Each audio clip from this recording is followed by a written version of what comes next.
You're watching BCTV. We're all about Branford.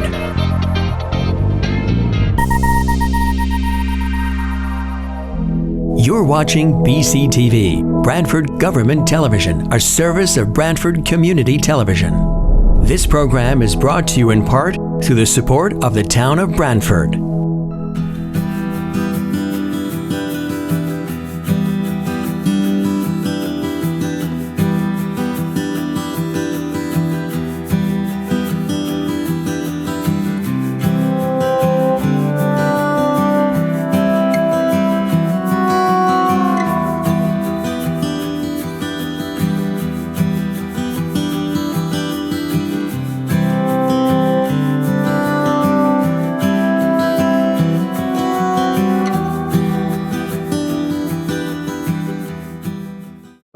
This meeting of the Branford Planning and Zoning Commission to order. It is Thursday, March 18th, 2021. I've got 7:04 p.m.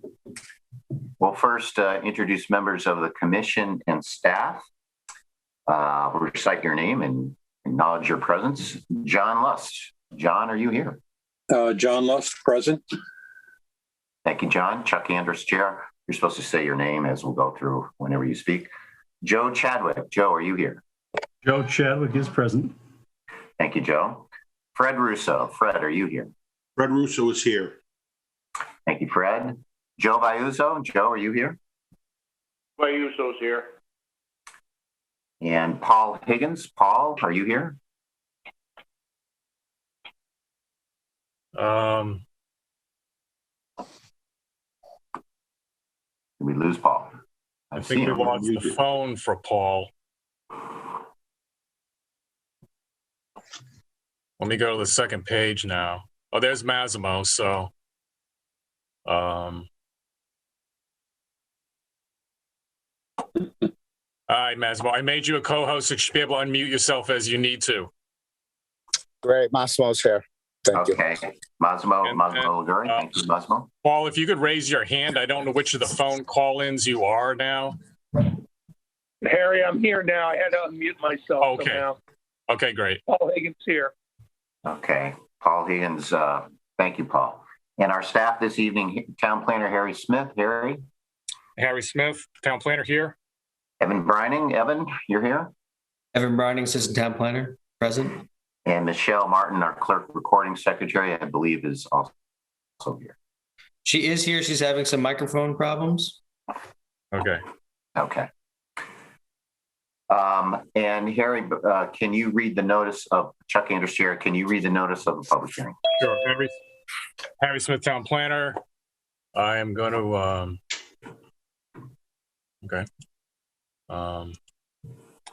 legal notice, Town of Branford. The Planning and Zoning Commission of the Town of Branford, Connecticut, hereby gives notice of public hearings to be held on Thursday, March 18th, 2021 at 7:00 p.m. by remote technology as authorized by Executive Orders 7B and 7I to consider the applications listed below.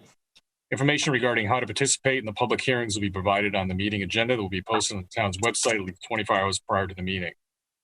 1, application number 21-2.1, special exception for grading, section 6.8, for an in-ground pool located at 24 Wakefield Road.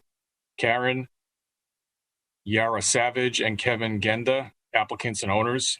Number 2, application number 21-2.4, special exception for a vehicle delivery facility located at 132 Ivy Street, Premier Realty Holdings 2 LLC, care of Robert Alvine, applicant and owner. 3, application number 21-2.5, special exception for grading, section 6.8, for a new home located at 65 Dorchester Lane, Jay Galvin, applicant and owner. Number 4, application number 21-2.7, special exception for brewery, assembly, manufacturing, and processing facility and restaurant within 100 feet of an inland wetland located at 101 and 115 North Branford Road. Ceres, if I pronounce that right, Farm, LLC, care of Caius Mergy, if I pronounce that correctly, applicant, LCM Properties LLC, care of Joseph Neary, owner. Number 5, application number 21-2.8, special exception for grading, section 6.8, within 100 feet of a critical coastal resource for a new home located at 23 Prospect Hill Road. Victor J. Casella, applicant. Marilyn Casella, trustee, owner. Number 6, application number 21-3.5, PDD master plan modification to add schools as a permitted use to the existing PDD at 17-19, actually it should be 29, South Main Street, Albert Rittinger, applicant and owner. At said hearings, all persons will have the right to be heard. A copy of the application materials will be made available at least 24 hours ahead of the meeting at https://www.dropbox.com/home/planning %20%, 26%, 20 zoning under the folder for this particular meeting date. Written communications should be submitted via email to p-z@branford-ct.gov by noon of the day before the meeting for posting at the above Dropbox account associated with the town's website. Branford Planning and Zoning Commission, C. Andres, chairperson. Chuck Andrews, Chair. Thank you, Harry. We'll follow our normal format for public hearings. We have a number of them this evening. And that normal format is that the applicant goes first, makes its presentation through the applicant or its representatives. After the applicant's done, we turn it over to commission and staff. Staff will summarize town reports insofar as they're available and prepared, and we open up for questions, comments by commission members. At that point, we'll open it up to the public, and I'm going to ask Harry or Evan to explain that process. But we're going to ask that you identify when you go through the recognition process, that you state your name and address for the record, and make your comments. We will then allow the applicant to respond to public comments, and we may or may not close the public hearing. And it's not unusual to keep public hearings open for more than one occasion. With that, Harry or Evan, can one of you review the process for participation by members of the public during the public portions of public hearings? Harry Smith, town planner. Evan, would you like to do the honors? You're muted too. There you go. Evan Brining, assistant town planner. If your computer has a microphone for two-way communication, then during the public hearing, if you wish to speak, please press the raise your hand in your participant window. If you do not have a microphone, you'll need to call in on a phone in order to speak. Per the governor's executive order, if you do speak, you will need to give your name first. If you do not wish to speak, you can type in your comments through the chat feature. Those joining us from a phone, please press *9 to raise your hand when prompted by Chairperson Andres. And again, state your name at the beginning. Did I miss anything, Harry? I think you got it all. Thank you very much. Chuck Andrews, Chair. Thank you, Evan. With that, we'll go to our first public hearing item. This is a continuation of public hearing. This is John Petrowski, applicant, Virginia C. Borgia, owner, 8 Sawmill Road. This is a special exception for grading. We've had a couple of evenings of public hearing on this, and I believe we kept it open. There were some drainage concerns. I believe the neighbor had an engineer that was going to consult with the applicant's engineer and possibly the town engineer. So at this point, we'll turn it over. I see Mr. Mandel. I believe, are you prepared to go forward, Mr. Mandel? Yes, and we'll try to keep this as brief as possible. I know you have a large agenda ahead of you.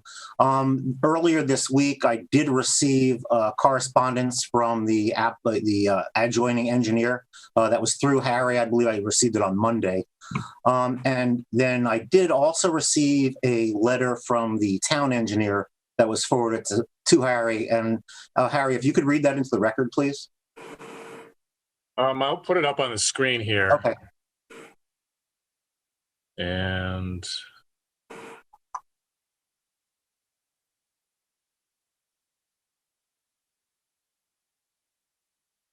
So everyone should be able to see the letterhead of the town engineer. Is that what people are looking at? Yes. Yes. Great. Yes. Okay. I can read it. It's not very lengthy if you like. I would like it read in to Chuck Sure. Mandel. I'd like it read in, Harry. Thank you. I can do that. This is to myself from John Hefferly, PE, Certified Flood Manager, Town Engineer, regarding 8 Sawmill Road, PC application number 20-2.2, dated March 17th, 2021. He says, I've reviewed the proposed plans for 8 Sawmill Road, revised to 2/19/2021, as well as correspondence from White Engineering representing 21 Old Quarry Road, dated 3/13/2021. Proposed development will add approximately 2,900 square feet of impervious area and includes provisions to capture 1 inch of rainfall through an infiltration system. The 1 inch capture is consistent with the town's MS4 permit goals and inland wetlands requirements. The tributary area provided by the applicant's engineer is approximately 4.24 acres. I had also accompanied the Public Works Supervisor to the site on February 24th to inspect the existing drainage swale on the west side of Old Quarry Road. The existing swale had a large debris dam, which was causing water to back up into the wetland east of Old Quarry Road on the property of 21 Old Quarry Road. The Department of Public Works was unaware of any drainage issues due to the swale's condition. Once cleared, the drainage free-flowed through the swale and under Leeds Island Road to the south. Based on my review of the plans, correspondence, and site visit, it appears the proposed development will have a negligible effect on the watershed, approximately 1.5% increase in impervious area. The condition of the drainage swale on the west side of Old Quarry Road should be inspected when water levels become stagnant, and the Public Works Department should be notified if there are any blockages so as to perform any necessary maintenance. While we did not inspect the private property of 21 Old Quarry Road, there may be opportunities to improve drainage on the property. It should be noted, any improvements, maintenance, or permitting within private property is responsibility of the property owner.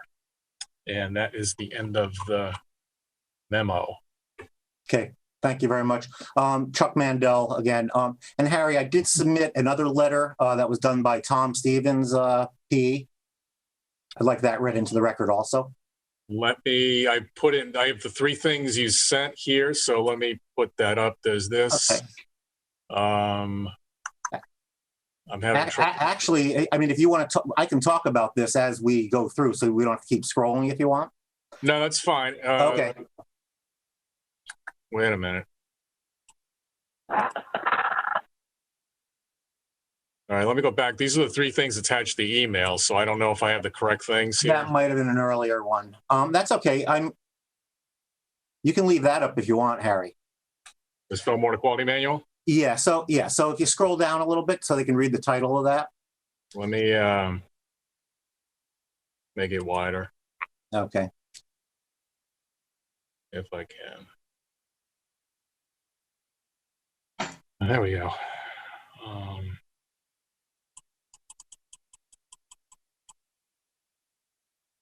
So yeah, like that's here. You can stop right there. Just if we go to the highlighted area.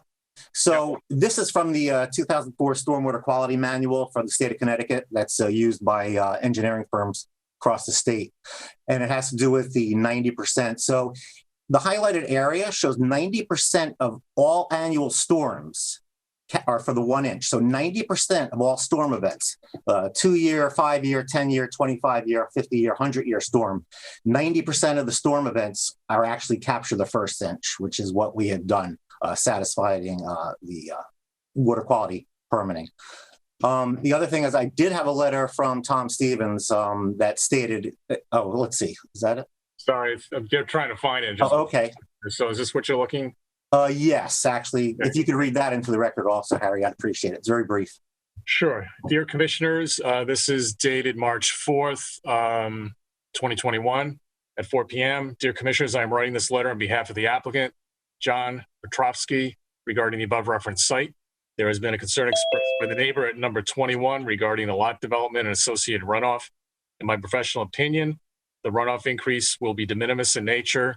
It appears based upon on-site inspection and existing topography that periodic maintenance of the existing drainage system will mitigate this historic problem. Signed, yours truly, Thomas A. Stevens, PE and LS 10203, Connecticut, of Tom A. Stevens and Associates, Inc. Okay, thank you very much. And Harry, there was an exhibit that showed a couple of maps. If we could go over to those. Let's see if I can find that. Yeah, it's We talking about that? Yeah, that one we can see, and if you could zoom in a little. So Chuck Mandel again. So the plan you see before you, you can see to the south is Sawmill Road. The light gray brown area, that's the proposed development with the showing the septic system. Those little blue triangles are showing the wetland boundary that was delineated by a soil scientist. Just to the north is the adjoiner's property. That was a 1984 site plan that was on record at the town hall. So as you can see, the adjoining property to the north, there's a substantial amount of fill that was brought into that lot at one point in 84. And Harry, if you zoom to the corner of the adjoining lot, if you can zoom in a little bit. Let's see what I can do here. Okay, that's good. So if you see the town of Branford is written upside down, if you can see that. So just below the T in the town of Branford, below that dark line, you'll see a squiggly arrow, just a little lower, Harry, right there. What that arrow indicates on engineering plans is grade to drain. So when the septic system was proposed, there's a substantial amount of fill that was brought in, and it was already deemed that they were the intent of this project was to grade to drain into this wetland area, which is fine. I mean, that's typically done. There were no easements granted at that time, and perhaps there should have been drainage rights, but there were not.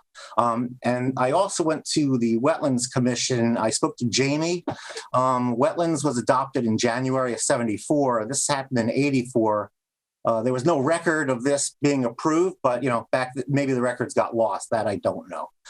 There was about 3 or 4 feet of fill that was brought in for the house lot also. That was raised substantially.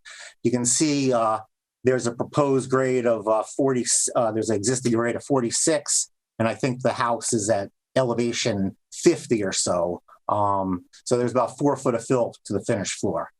Also, if you look at the blue little triangles, how they stop at the property line, well, the wetlands doesn't stop right there. It actually probably continues along the 30-foot contour onto the other lot. But when wetlands are flagged for our client, typically you don't go off the property. That was our major concern. I was also, okay, thank you, Harry. You can leave that up if you want. I was also looking at the, let's see, there was one other regulation here. Okay, so under your regulation 6.9, drainage and stormwater control, specifically, I was looking at 6.9C, 1, and that states site plans shall be accompanied by plans prepared by a registered professional engineer, providing measures for management of stormwater runoff when at least one of the following is met. And under that, you have 1, 2, and 3. And number 2 states, which we are, residential developments of 3 acres or more, we're probably little less than an acre. And it's also excluding single family or 2-family residential construction as part of a previously approved building lot, this was also a previously approved building lot.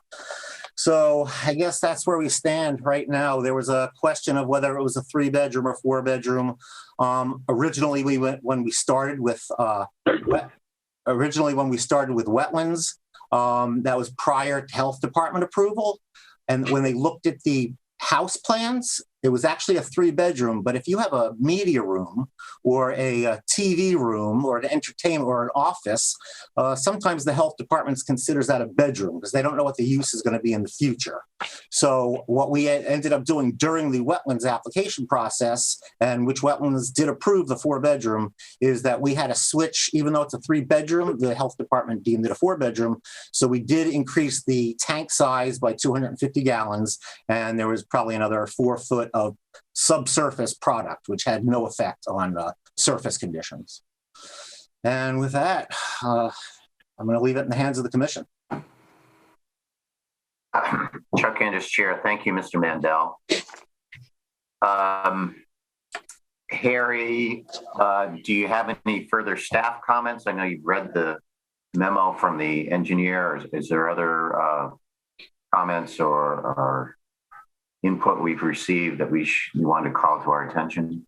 Harry Smith, Town Planner, yes. I do want to put up in front of you the letter we received from White Engineering. This is dated March 13th, 2021.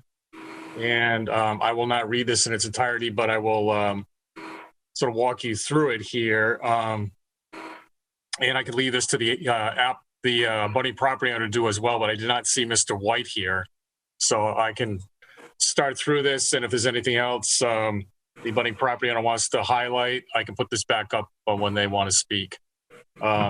Evan Brining, Assistant Town Planner. I believe Mr. White had called in last time, and I see a number 337 has just raised his hand. Okay. I believe that's him.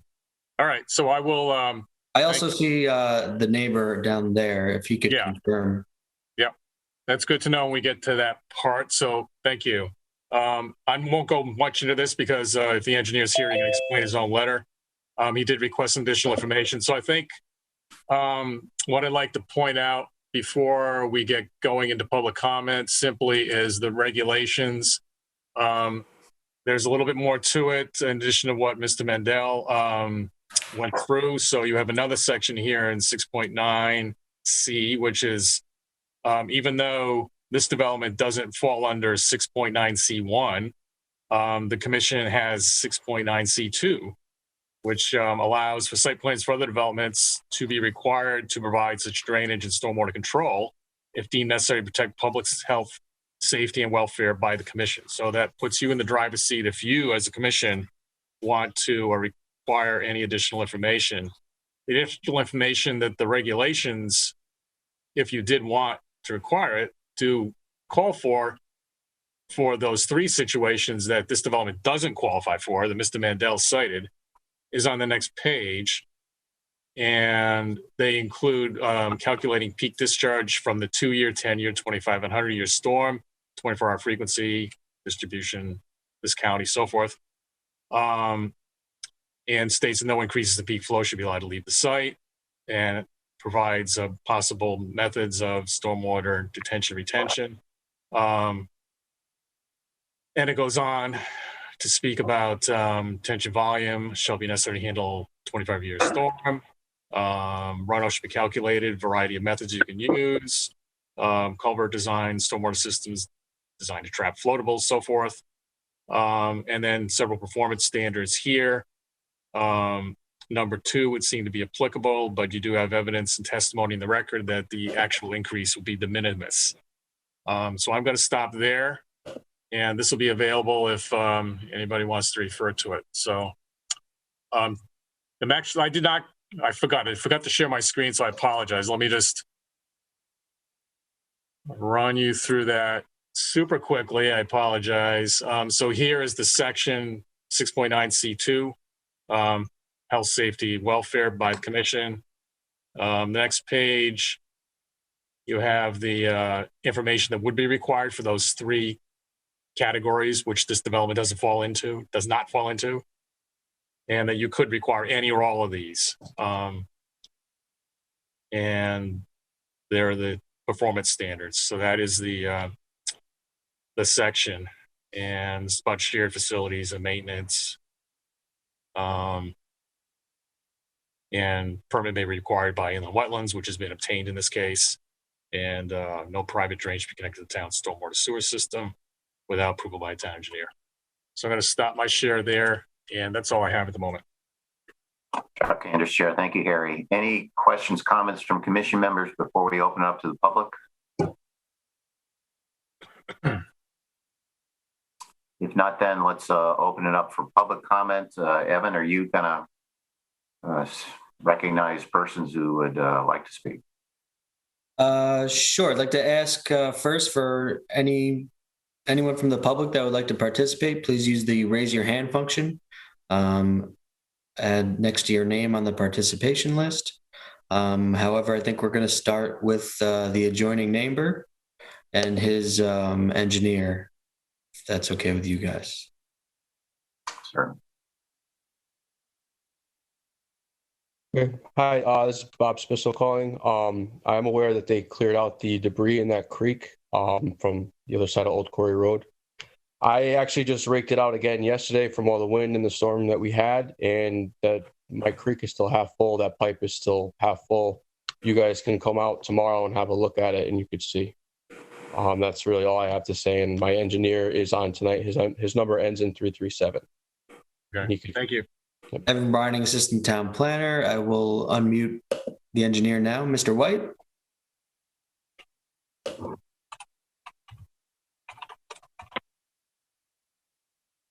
Go ahead. Hi, good evening. Okay, good evening. My name is Kevin White. I'm a professional engineer here in East Haven, and I authored the report sent into the town on the 13th. Basically, it boils down to two main points, and that is the drainage that we keep talking about. The 1 inch of water that Mr. Mandrell is talking about under the MS4, and the town engineer talks about under the MS4. It really, the MS4 mandate was for a lot more quality of water than it is for quantity of water. And this issue that we speak about tonight is more about the quantity of water. We have testimony that they have planned for 1 inch of rainfall, which by their own testimony is going to have a little bit of an impact, more of an impact than if the house wasn't there. But what they're not telling you is that in Connecticut, for storm events that are becoming more common with the warming of the globe, we are getting as much as 8 to 9 inches of rain here, and nothing is being planned for that at all. In fact, anything above 1 inch is just going to flow, not into the system that they've designed for, but it's going to flow over the ground into the wetlands and eventually into Mr. Spisto's yard. We've asked for a study of that, and if need be, an increase in size in that drainage system, but we haven't seen anything that has gotten that yet.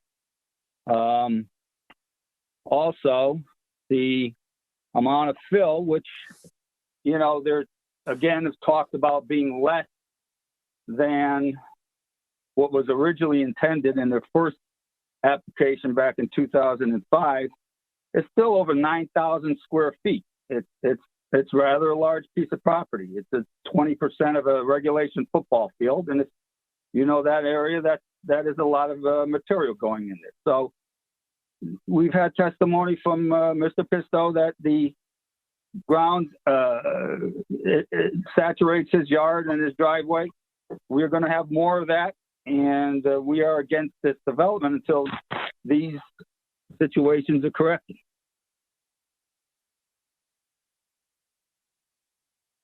Thank you, Mr. White. I believe we had one more person that would like to participate, but I'd like to once again ask everybody to use the raise your hand function next to your name in the participation list, or you can use the chat feature to indicate that you would like to participate. I would like to ask Mr. Greg Twomey if he could unmute himself. Okay, my name is Gregory Toomey. I'm the owner of Lot 10, which is the lot just east of the subject lot. Now, I feel for the other lot owners that are dealing with the flooding issues that they brought up, but our lot isn't subject to flooding. In fact, it's up higher quite a bit over Lot 8. I just wanted to get my comment in that generally I'm just not happy with the proposal of the building being on the edge of the property, and we'll be subject to looking right into this building once it's built. As you know, it's a 37,000 square foot lot. this was approved in a minimum 40,000 square foot zoning. Apparently it was grandfathered in. Additionally, the only building area is about half the size of the lot, which shrinks the area that can be building.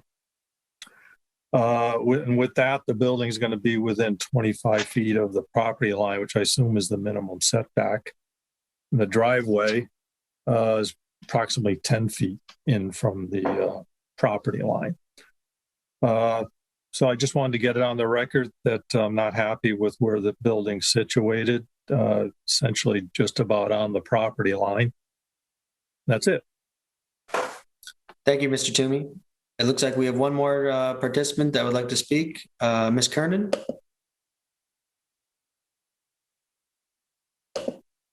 Ms. Kernan, we can't hear you.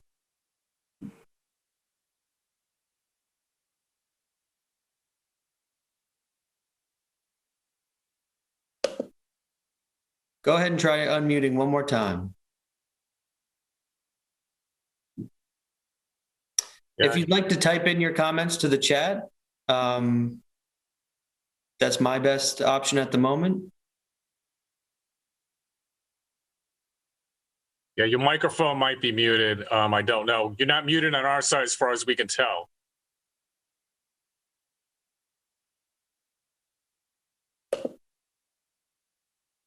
We can't hear anything you're saying, unfortunately.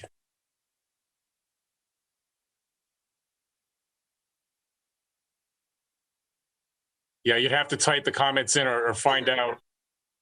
You can call in as well.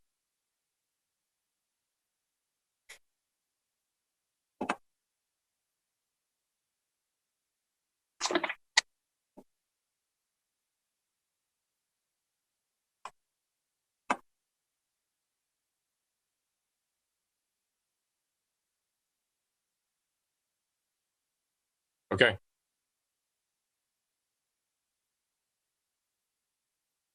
I'm trying to keep a lookout for a new phone call in. All right. Okay, it looks like she's checking in her show. Looks like she's left. She's going to try to log back in and see if that works, or maybe call in. Oh, yeah, yeah.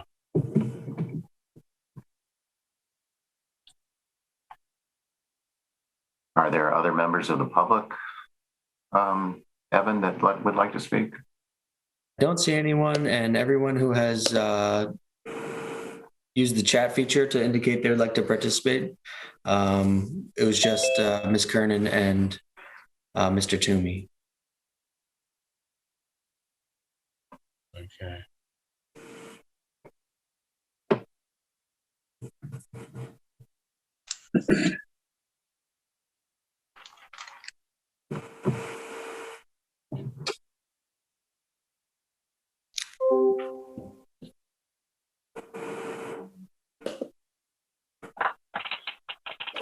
Oh, it looks like we had Radha Krishna would like to participate. Evan Brining, Assistant Town Planner, sorry.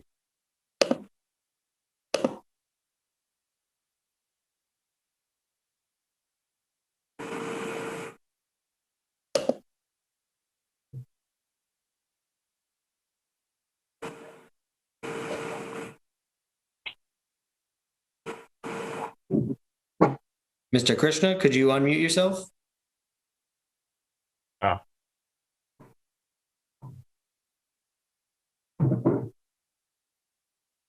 Karen Kernan is back on, but she's throwing her hands up in. Yeah, the only thing you could do is there's on the bottom of your screen is a series of options: mute, stop video, security, participants. If you hit the chat button, it should bring up a panel, and then you could type your comments, questions in. Unfortunately,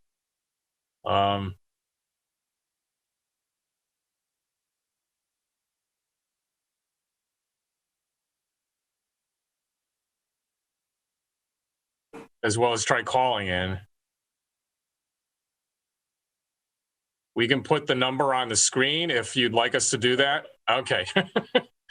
Let me share my screen and put the call-in information up.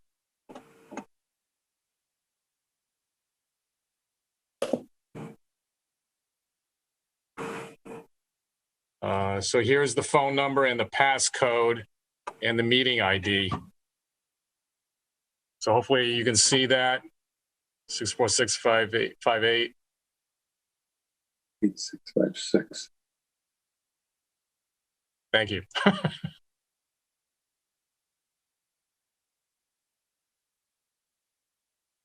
Okay. So I'm going to stop sharing now so we can see you more easily when you call in.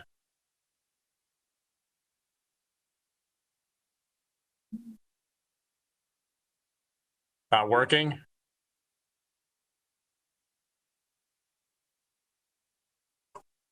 I can put it back up if you need the numbers again. Okay.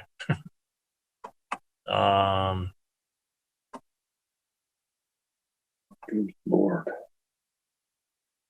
Okay. Says the phone number, then the meeting ID and the passcode.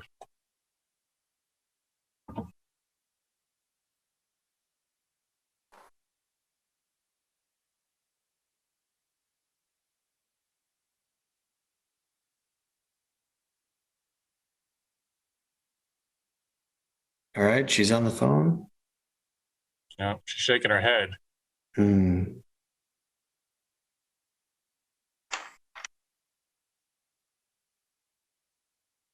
Should work.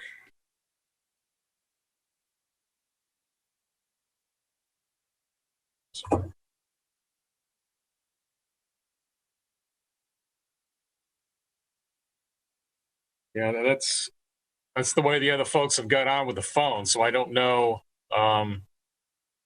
Ms. Kernan, did you enter the meeting ID, then press pound? Yes, no?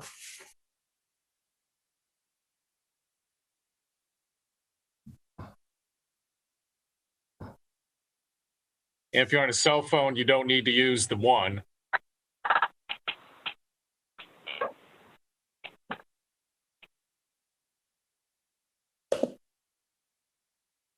She said the passcode doesn't work for her. I'm going to try it myself, but. It works.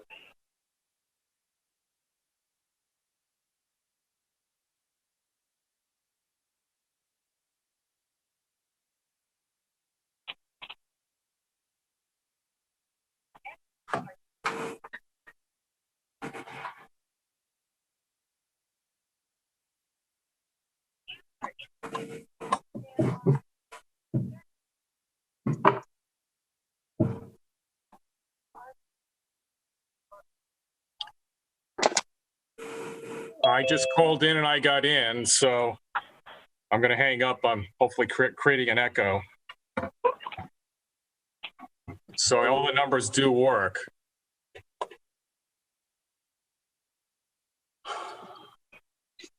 So I apologize for the difficulties, but I don't know if there's anything we can do from our end. I think she's giving it one more try. Okay. She says she's in. Oh, great. All right. I'm going to stop the share then. Or it looked like she did. Sorry. I don't see a new number, though. Oh, here's one. Mhm.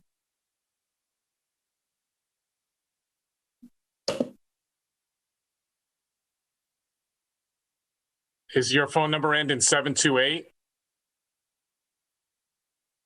Yes. Okay. Hang on a minute and we'll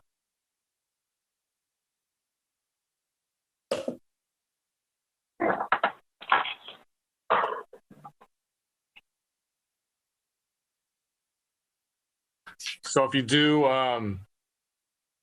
Can you hear me now? yes. Oh my God. Well, at this point, I cannot even remember what I was going to say. I apologize. I have no idea why my computer wasn't working, but I'm on Zoom every day for hours, so this has never happened. Okay, so I live at the property that adjoins both the sawmill property and the Quarry Road property. So our corner touches the area where the drainage issue begins in seriousness.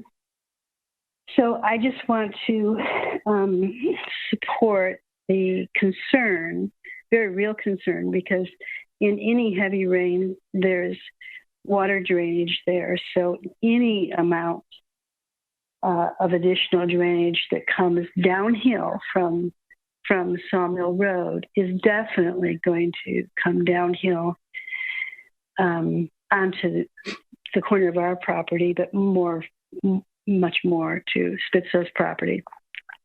And I just want to have it on record that this is already a problem, and any additional drainage as a result of the development is going to be kind of disastrous for Mr. Spitzo. The drench that was created to handle the water was done by hand. It was not an engineered system. It was done with a small backhoe by the previous property owner, and it has never really worked. So I know that's not the responsibility of the Sawmill Road people, but if what they do creates more water, it's really going to be bad. So I just want to say that in support of Mr. Spitzo. Thank you, Ms. Kernan. You're welcome. Bye-bye. But just for reference, you can see, I believe they own the property. That would be to the lower part of the map, I'll say. Evan Brining, Assistant Town Planner. I think that's it for public participation. Chuck Anders, Chair. Thank you, Evan. Okay, Mr. Mandel. Oh, there was one more I'm seeing for public comment. Evan, do you see that? Evan Brining, Assistant Town Planner. Yes, there was a gentleman named Mr. Rada, but I don't see him on the participant list anymore.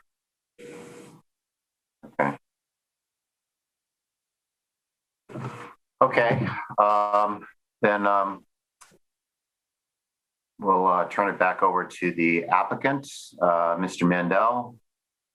I think the gist of the public comment I heard is that even agreeing with Mr. Stevens that it's minimal, and the town engineer seems to agree that it's a bad condition now, so that even a minimal may make a difference. So I mean, that was my takeaway. So what's your, do you have any responses? Well, let's just go back to that previous drawing, Chuck Mandel. Harry, could you go back to the drawing you just had on, just for reference? Sure.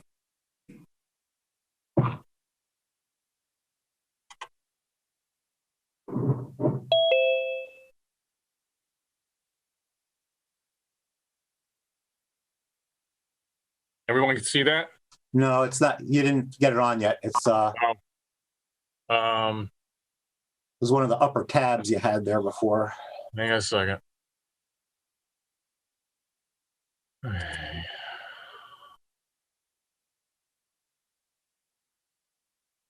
So you should be able to see it now, I hope. Yes, that one.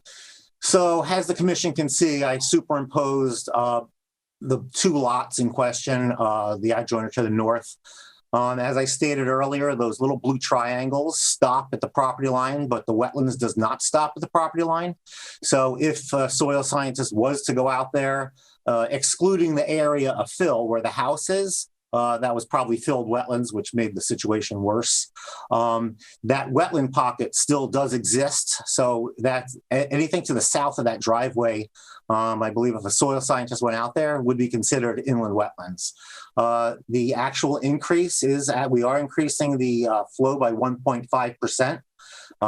It's going into the wetlands. It always has gone into the wetlands. It's a historic problem. We have a letter from the town engineer and from another professional engineer that it is a de minimis increase in flow. The flow will remain. In regards to the other comments from the neighbor that thought we were close to the setback line, yes, we are right on the building setback line, but that's due to the configuration of the lot. And in order to get the wetlands approvals, we had to be a certain distance away from wetlands. In the other east, the corner, the western corner there, the blue line does continue, so that's probably wetlands also in there. And short of the commission, I believe, has enough information from town staff to make a decision tonight, one way or the other. But I think it would be unreasonable. What was requested was to find mitigation for every storm event, a 2-year to 100-year storm. It's going to be a costly drainage analysis that we need to do. We'll have to go back to wetlands, and I know cost doesn't matter, but to what end? Even if we captured 100% and stored it, it's still going to be a problem there. It's not going to help anything. And we're not creating more rainfall. That's what the question is. We're not creating more rainfall. The rain is going to continue. And global warming, we can't really answer to that. We don't know what's going to happen in the future. So that's kind of what I can wrap it up there. If the commission thinks that they need more information, we can do studies and we can keep getting studies. I just don't know to what end, since your town engineer said it's minimal impact. Chuck Andrews, Chair. Okay. Let's turn it over to the commission members now. So you would like to, you're suggesting is to close the public hearing and make a decision? Is that what you're suggesting, or what? That's directed to Chuck Mandel. That's directed to me, Mr. Chairman. Yes, Mr. Mandel. Yeah. Or figure out if we want more information. Is that? Yeah, I just want to figure out what you really want, and if you believe you're being fair to the applicant. This lot has been in existence. It's been for sale for a long time. The homeowners could have gotten together and bought it and donated it to open space. I'm just saying, to deny someone the right to develop a lot isn't fair to the applicant or to the owner of the lot. Thank you. Yeah, and Mr. Mandel, and I'll just tell you, we'll have a discussion among commission members. Here's where I'm coming from. Of course, this is a building lot. You bought a building lot, and you have the right to develop a building. The issue is, are you making it worse? Not do you have to cure the present problem, but are you making it any worse? That, to my mind, is the only issue. And what I've heard said is from Mr. Stevens and even our town engineers that it seems to be minimal, the impact, and that may be right. But what I don't know is, as someone said, and maybe our town engineer said this, is that minimal amount going to make the problem, the existing flooding which exists, any worse? I mean, if the answer is no, then that's all I need. Because I agree with you that it's not, it's not your job to fix an existing condition, but we don't want you to make it any worse. So that's the issue that I'm addressing, or that's in my head. I don't know what other commission members think, and maybe we'll invite, open up for comments by commission members. I guess the issue is, among commission members, do we want to close this public hearing? Are we comfortable making a decision based on what we have, or do we want to request some additional information from the applicant and his engineer? And the additional information would be either a more study about what the actual impact is, what is the additional drainage, and it's in our regulations here. He kind of went over that. Or is there any proposal to mitigate that? And I understand we're talking about a single family house, not a major commercial development and so forth. But that said, I think those are the things that we want to look at. So with that, what do other members of the commission think?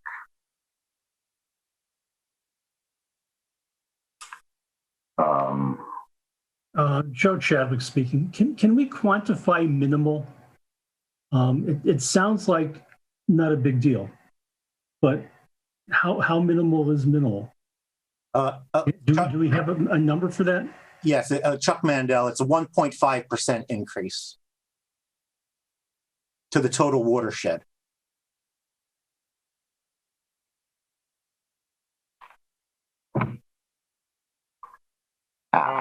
Harry Smith, Town Planner, just to, tell me if I'm wrong, because I'm not a professional engineer, but my understanding is what you're talking about, the same amount of water is going to go down onto the property, but a small addition is going to run off as opposed to infiltrating into the soil. That would be your understanding, Mr. Mandel? Oh, yes. Actually, it's quicker. It happens faster. The water will still go there, but Okay. what happens is it happens faster due to the impervious surface, which we are capturing the 90% we are capturing the first inch. Let me stand corrected. Okay. Which is 90% of the storm events. So typically, my understanding is that's handled through some kind of detention measure to slow down the rate of discharge. Yes, if you look to the east of the driveway, you'll see 2 rows of infiltrators. That's our stormwater system. That captures the roof water, and then it runs overland to the wetlands. Okay, these two? Yes. All right.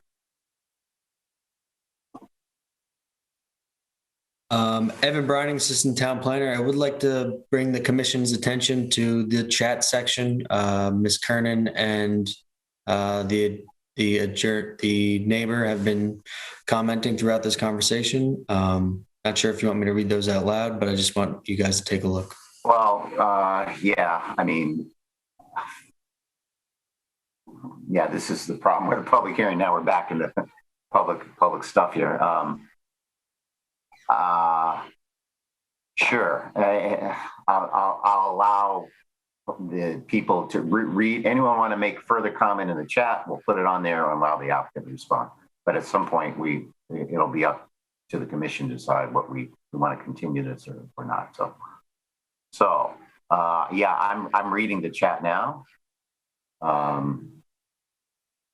Okay, so it sounds like okay. Yeah, I've read the okay.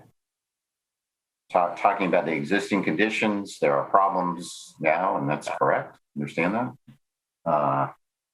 And that's that. I mean, in my mind, that's. I just we said the increase is 1.2%. And Harry, you kind of went through it.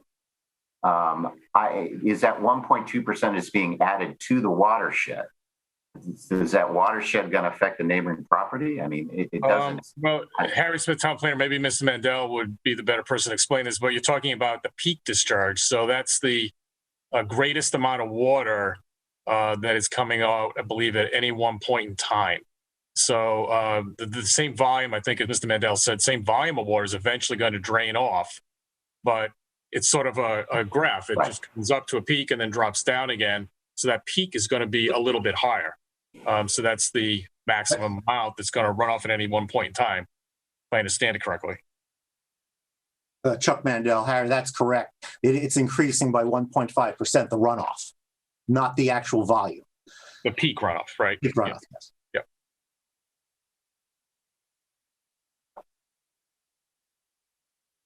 Well, what's the conclusion mean? What does that mean then? Is it going to affect the? I need someone to tell me that. I mean, I think the inference is going to be, hey, that's not a lot, but is that going to increase the standing water, the existing condition on the neighbors? That's what Okay. Chuck Mandel, it seems like, Mr. Chairman, you're very uncomfortable with this, just due to the fact that you don't want to have any increase in runoff.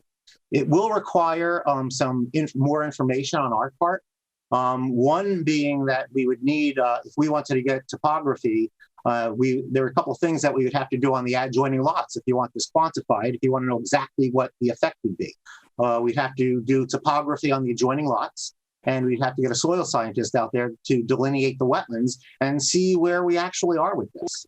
That's the only way we're going to quantify if there is actual any damage. But we have to have boots on the ground. We have to have permission from the adjoining landowners to get on their property to do some topography. Mr. Mandel, can I ask a question, Harry Smith, Town Planner? Is there anything additional you can do in terms of creating more detention that would bring it down to zero? Well, the question is, what damage are we doing? Based from the town engineer and from Tom Stevens, PE, it's negligible. We're not really doing anything. If you want to know if we're going to be going up another ½ inch up the driveway wall, or if we're going to be the culvert's going to be an extra ¼ inch higher, we can certainly try to do that. I mean, it's going to be a science experiment, but we can do as best we can. And yes, Harry, we could go for mitigating. We could store stormwater for the 100-year storm, do compensatory storage, but it's unreasonable, I feel. So I think a cheaper way to go, instead of putting in this monstrous detention system or to mitigate the 100-year storm event, it'd be better spent if we went out and did on-the-ground topo, see exactly what the conditions are, get the soil scientists out there, and then we can quantify what the damage is going to be. Otherwise, it's all guesswork. If you want to know exactly how much more flooding we're creating. Well, okay. I mean, I'm not trying to overburden you, but if this weren't an existing problem, maybe that would be great. So, well, let me ask the neighbor then. Is the neighbor willing to allow the applicant to go onto your property? The applicant and his engineer. And Evan, can you unmute? Hi. Yep, this is Bob Spisto. I will absolutely allow this. Evan Brining, Assistant Town Planner. It looks like Ms. Kernan has also indicated she would allow this as well. Okay. Okay. Then I apologize, but I would have a certain level of comfort because it's an existing problem of not making it any worse and just confirming that. Maybe you're absolutely right. And then if you have the data that shows that, that's all I'm looking for. Again, not asking you to cure what's out there now, but just not making sure you're not making it any worse. Chuck Mandel, agent for the applicant. Yeah, I mean, I did offer that. I have to talk to my client about that. So if you leave the public hearing open, I can have time to discuss this with him. I believe we still have plenty of time to get this information. Great. Okay, and then you can share it with Mr. White, I think, as well. I think he asked for some of that information. Whatever you get, if you could share with him, that would be helpful. Yeah, I believe I'll CC Harry on everything. And then Harry can disseminate that information. That's not a problem.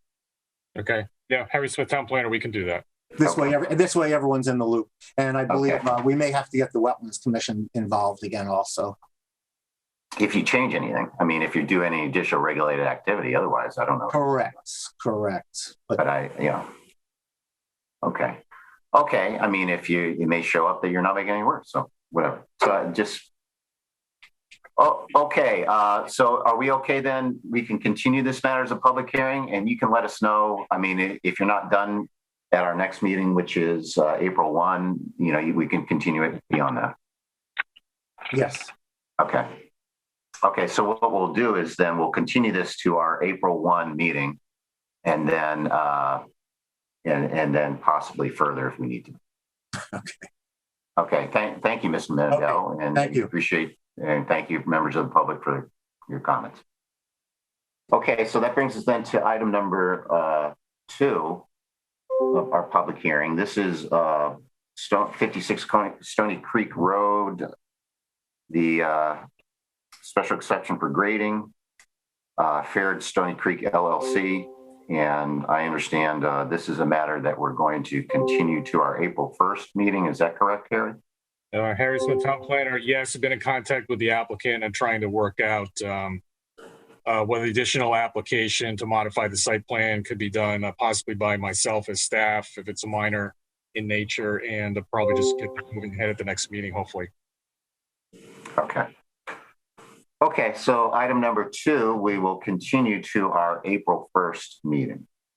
It brings us into item number 3, which is Karen Yara Savage and Kevin Genda for 24 Wakefield Road. This is special exception coastal site plan for grading. Is the applicant ready to proceed on that?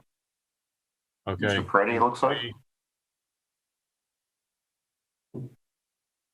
Good evening, everyone. Jim Preddy, Griscolo Engineering, representing the owners, Karen Air Savage and Kevin Genda for 24 Wakefield Road. The application is for a new pool behind the yard. If I could share my screen area, I can go over this quickly. You should be able to do that since you're a co-host. Yep. Great. Okay, so this is the existing property, Wakefield Road over here. North is up and to the right, about 45 degrees. Existing driveway. This is the house that exists there. There were some recent modifications to the house. That's what's shown in cross-hatched areas. Patio in the back. The yard slopes down to a seawall with a little, and these properties are, this property is quite a few years old. There's a small little beach house with a deck over it here, and then a deck, and then a beach area. What we're planning on doing is up kind of close to the house, in-ground pool with a patio that attaches to this upper patio that exists there now. Because the beach kind of goes under this deck here, it puts this pool just within the 100 feet of where the critical coastal resource is. Everything is within what we show here is this silt fence line. Again, it's a in-ground pool in a single-family home. Because of the slope of the lot, this back side of the pool, which is infinity edge, is actually above ground. So it's, in fact, Evan and I kind of debated on whether this is in ground or above ground, but part of it is above ground, part of it's in ground because of the slope of the land here. But we just went, the more restrictive was in ground. So that's the way we applied. We've received an email from John Goucher at DEP that says basically he has no comments. We are providing typical erosion controls, silt fence around here. There is some only minor grading on the sides of the pool so that it doesn't completely stick out of the ground with a little path walking down. And then some vegetation that landscape architect's going to take care of just for some privacy screening. And that's basically it. Thank you, Mr. Preddy. Evan, I think you prepared the staff report on that. Would you like to summarize that? Yeah, sure. Evan Brining, Assistant Town Planner. Like Mr. Preddy just said, the application consists of the installation of a new pool and a patio.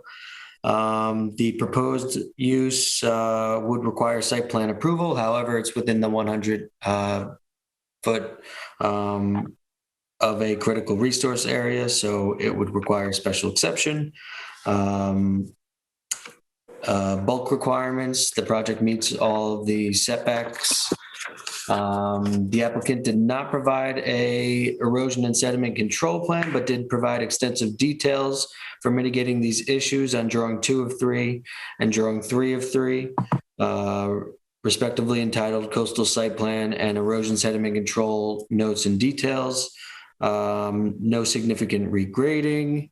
The commission would need to find that the measures proposed, to the extent that they are alternatives from those in the Connecticut DEEP 2002 guidelines for soil and erosion sediment control, are acceptable. This application satisfies all of the special exception criteria from section 9.8F.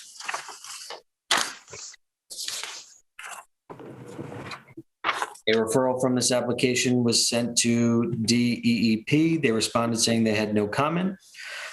Staff recommendations, we have one finding. The coastal site plan is consistent with the goal and policies of the Coastal Area Management Act and incorporates conditions and modifications necessary to mitigate adverse impacts on coastal resources and any future water-dependent activities. We have 2 conditions that we would recommend. 1, prior to the start of construction, erosion control measures shall be installed to the satisfaction of the zoning enforcement officer. And 2, The special exception approval under section 6.8 granted with approval of this application shall expire 1 year from the date of the decision on this application unless renewed by the commission pursuant to section 6.8L. That's it for me, Mr. Andres. Chuck Anderson, Chair. Thank you, Evan. Any questions from commission members or staff before we open up the public? If not, then does any member of the public wish to comment? Evan, do you see, Evan or Harry, do you see anyone who would like to comment on this? Evan Brining, Assistant Town Planner. I'd like to ask anybody that would like to speak, please use the raise your hand function next to your name on the participant list or indicate in the chat.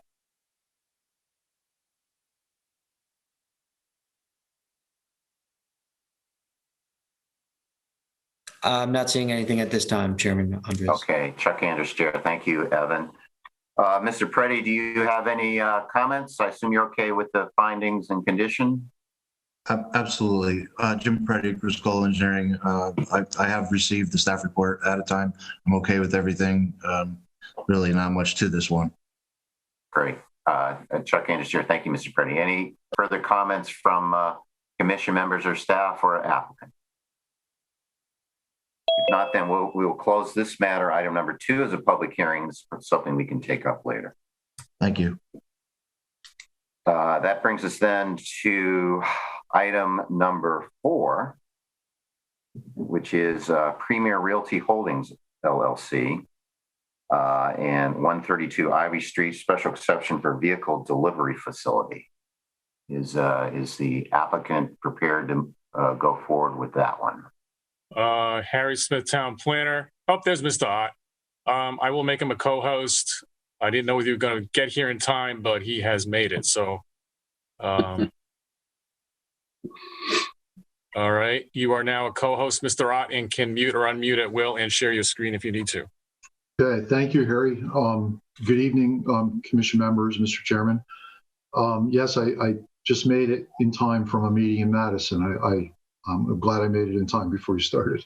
I would like to, I'm also here with Mr. Albine, Mr. Robert Albine, the owner of the property, is also here with us tonight.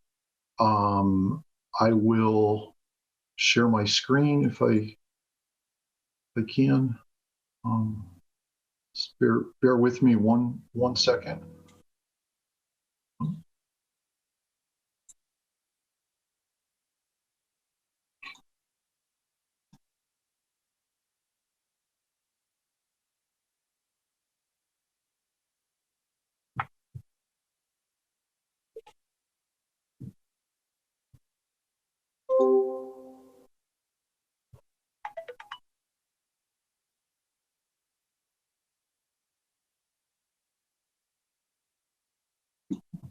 Okay. Sorry about that. Sorry it took me a bit. Harry Smith, oh, there we are. Okay. Okay, I apologize. That took me a little longer than I thought it would. So this is an application of Premier Realty Holdings 2 LLC to construct an 8,671 actually square foot building at 132 Ivy Street. We have corrected our drawings now so that the address is not North Ivy Street. And just a little bit about the site. I'll zoom in. There is, you may all be familiar with the site. This is located north, of course, of the Post Road before the 95 underpass on the west side of Ivy Street. There is a building on the site. The site is almost all pavement and building. It is the impervious surface coverage is approximately 81%. There is a chain link fence all the way around the site. There's not much for landscape improvements.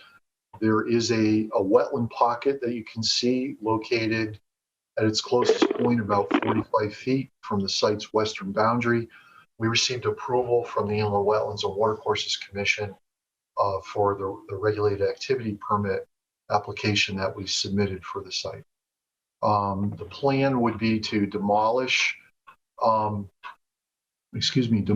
existing building and reclaim all of the pavement and construct a brand new 8,671 square foot rectangular building that will be used for automobile delivery. And Mr. Alvine can, of course, chime in and do a better job than me of explaining what will happen here. But in general, this is where customers will pick up their new vehicles.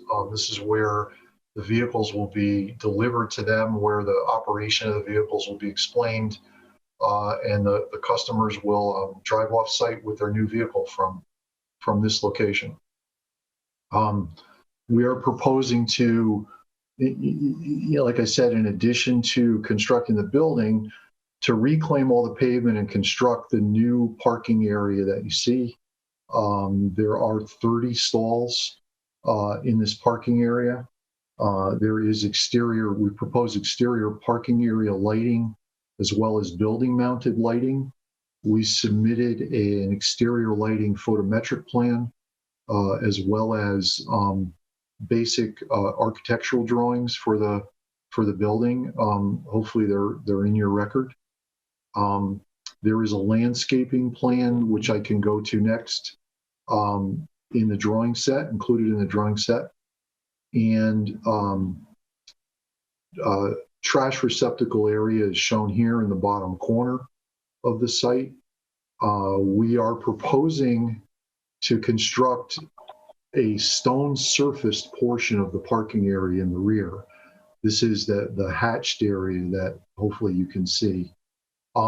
We did that in an attempt to, I understand that the zoning regulations have language that says, I think basically all parking areas and driveways shall be considered impervious. I understand why you have that regulation, the reasoning for it, but I may have misunderstood that there might be an opportunity to have the commission review individual proposals to see whether if a portion of the parking area or driveway was constructed in a manner that you might deem pervious. So again, we have about an 81% impervious surface coverage on the site today.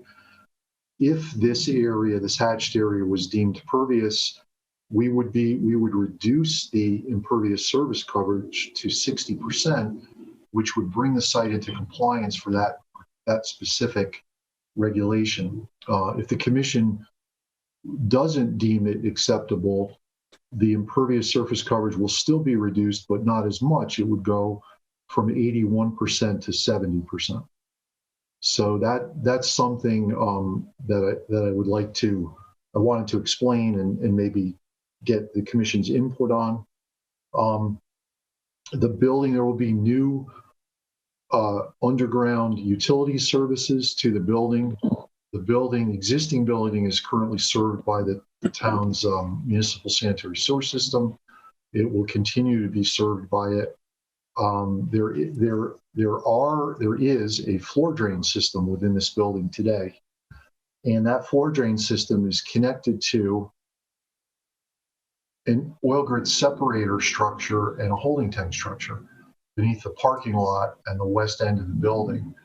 We propose to maintain those structures and have a floor drain system within the new building. We did discuss, and Harry, I thought of it after our conversation this afternoon. This may be where some of the miscommunication might have come from.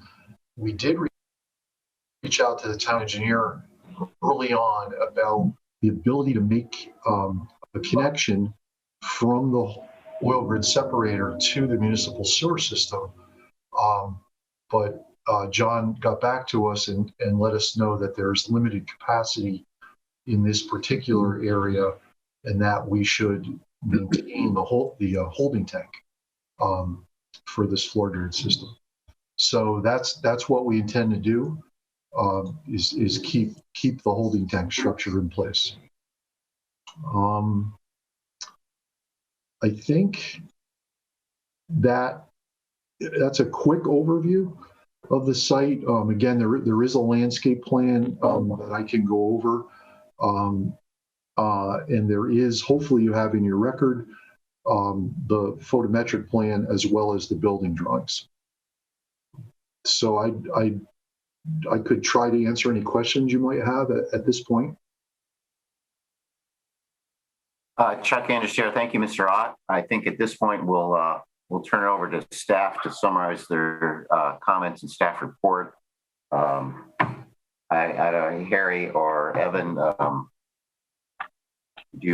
think Evan, you may have prepared it, but or was this Mr. D'Amato? Harry's from the town planner. It's Mr. D'Amato, who I believe is a co-host, so hopefully he can unmute himself and is online here. You hear me okay? Actually, Mike, if you could release your screen share just in case we need to. I've got a set of plans here for if we need to. Thank you. Okay. Thank you. I don't want to step on you, Harry. Nope, you're fine. Go ahead. So for the record, Mike D'Amato, I did the plan review, and I had an opportunity to review an email that Mike Ott had submitted basically in response to my staff report. So just in the essence of time, I think what's probably cleanest is if I go through his comments as they relate to mine and focus on the things where there may be deviation and skip over the stuff that we've addressed, at least for now. So the first comment was related to a soil and erosion control plan. There is a notation on the plan related to silt fencing and a driveway tracking pad, but it doesn't quite comply with what you guys require in section 6.10. I'm not necessarily saying that what's there isn't appropriate for the type of site. This is obviously flat, not a lot going on. So the commission may feel that's adequate, but I call that out mostly because of what's listed in 610. Landscaping, section 6.3F and 6.3G, I think demand a little bit more than what's prepared. I think there's an opportunity to do a little bit more in the area of landscaping, particularly with some of the requirements that are called out with front yard landscaping and the amount required based on frontage, et cetera. I did indicate and get his comment about some of the handicap parking spaces. And there is signage that's provided. There was a mix up on one of the detail sheets. It was referencing one of the details and it was just on a different sheet. But I'm not sure if we need to add to the plan a notation that the space will actually be painted as that beyond the stripe. I'll defer to the ADA on that, but I wanted to make sure that was at least brought up. I'm good with lighting. I see that he provided that. And the architecturals, I did not have those plans when I did the review, so I know they're submitted and I see them here now. But when I did the plan review, I didn't have those, which is why that comment remained, but I understand that he did provide them, so I wanted to make that part clear. And I will kind of hold there if anybody has any questions or wants to go over something they've seen. I'm happy to do that. Chuck Anders Chair, thank you, Mr. D'Amato. Harry Smith, Town Planner, just maybe I could add a couple of things about the impervious surface coverage, if I might. And I'm going to share my screen quickly. Again, Harry Smith, Town Planner. So what I'm showing you is the definition of impervious surface area in the zoning regulations. It says the impervious surface area in a lot is derived by calculating the area of the buildings and structures used in calculating lot coverage to the area covered by parking in loading areas and driveways, whether paved or unpaved. So I believe in the past, the commission's, I think it's fairly clear, has considered gravel parking services as part of impervious surface area and has had to because of the definition. What has happened on some sites that have been historically covered with more impervious surface than the current ratio. In the past, the ratio is much higher in the regulations. There's been a consideration for that. And an example of that is the main Subaru dealership on the other side of North Main Street and the south side. That had an impervious surface coverage, I believe, that was over what was allowed and was reduced as is proposed here. And the commission basically considered that, a grandfathered situation and, recognized that the applicant was proposing a reduction in that. So I think that same consideration could be applied here to this proposal. So I just wanted to point that out. And I think the lighting came in late-ish last week, so I don't know whether, Mike, you've had a chance to really look at it. Typically, we look at a couple of things that aren't in the regs. One is being the correlated color temperature. We try to keep that on the warmer side of 3,000 degrees Kelvin. That's based on a AMA report we had submitted an application a few years ago by a local resident, just to not negatively impact anybody's health. And so it's something most folks have been able to comply with. I think that's everything I really wanted to add, so thank you. Chuck Andrews here. Thank you, Harry. I'm assuming this is a place where the new vehicles are picked up, so I assume there's like a car wash in the building, and so the cars look real nice when you come and get them. Is that correct? Or Harry, would you be able to unmute Mr. Alvine? Absolutely. I'm going to make Mr. Alvine a co-host so we can mute and unmute at will. You should be all set. Hi, good evening. Thank you. Thank you, Harry and Commission. Yeah, there will be some of that, but the primary motivation of this is a vehicle delivery area. The cars today are incredibly complicated. The technology and the infotainment are very difficult, and we've made a decision to improve the experience for our customers to have a facility.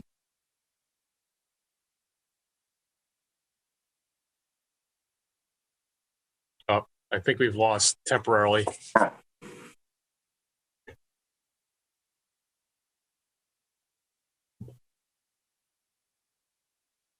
Now, personally, I just can't wait till we get back in person at this point. It seems like the months go on and everyone is still challenged by this. It's just unfortunate. It's true. It's true. So he might, I guess, while he works on his audio, I think what he'll confirm, I'm sure, when he comes back, but I think what he was trying to say, there, like I was saying, there is a floor drain system in the building today, and the battery, he just emailed his battery died on his laptop. So I'll continue. There is a floor drain system in the building today. We don't know exactly what takes place in the building today, but the idea was to, because that oil grid separator and holding tank are there, was to keep it, if they do want to do some minor washing or cleaning of cars, it'll be there. And it'll also mainly handle, in winter season, handle vehicle drippings and, and cars have been out in the rain and brought into the building. So, and again, it will not be connected to the municipal sewer system. Chuck Andrews here. Thank you, Mr. Ott. Are there any questions, comments from commission members before we open it up to the public?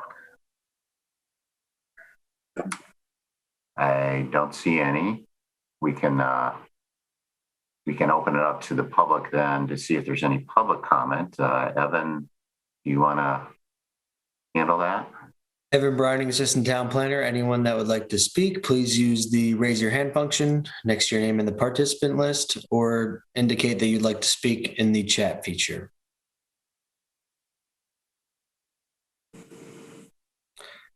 I'm not seeing anything at this time. I don't believe anybody would like to participate. Okay. Chuck Anders here. Thank you, Evan. It looks like He's back. Okay. Mr. Alvin. He should still be a co-host, so should be able to unmute yourself, Mr. Outline. But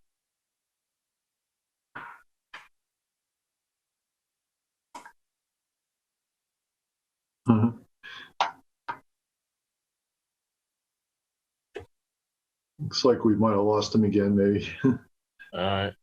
yeah. Well, I would suggest, I guess, as staff, that it seems like there's a few loose ends in terms of double checking some of the information that came in. Possibly continuing the hearing might be in order just to get our staff comments completely finalized and get that to you. Could certainly close it and get you any revised staff comments after the hearing's closed. It's up to you. I think there's some outstanding comments about landscaping, so I don't know if right. Yeah, my sense is there are sort of three issues. One is the impervious surface. I think we've covered that. That even if it's still a reduction, even if it's still over, it's a reduction of the existing nonconformity, so it's okay, even if it counts. But then I think there was the landscaping. The suggestion was perhaps beefing that up or looking that further. And then there was some lighting which hadn't been reviewed yet. So it sounds like just to, if it's okay with the applicant, we just get those details reviewed, and we continue this to our next meeting, and then hopefully we could finish and possibly vote on that meeting. Is that okay, Mr. Ott? Does that sound all right? Absolutely, Mr. Chairman. Yes. Yeah. Okay. I don't know if your client is coming back. I'm emailing him. He wanted me to extend his apologies. Sure. So I wanted to hear about the new customer experience. It sounded like you're not just washing the cars; it's the tech stuff, side of things, right? Yeah. Well, hopefully we'll be able to talk with him next time. Okay, great. Okay, so item number 4, we will continue that to our April 1 meeting. So thank you very much. Thank you. Thanks, everyone. Good night. Brings us to item number 5, which is Jay Galvin, 65 Dorchester Lane, special exception for grading.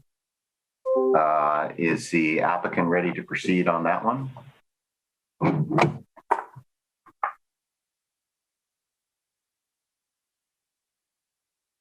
Hi, this is Jay Galvin for the 65 Dorchester Lane project. I am ready to proceed. Mr. Chuck Anders here. Mr. Galvin, you may proceed. All right. Also on the call, I should have Roger Niemergut of Niemergut Consulting, who's the engineer on this project. I'd just like to share my screen for a quick overview of the map.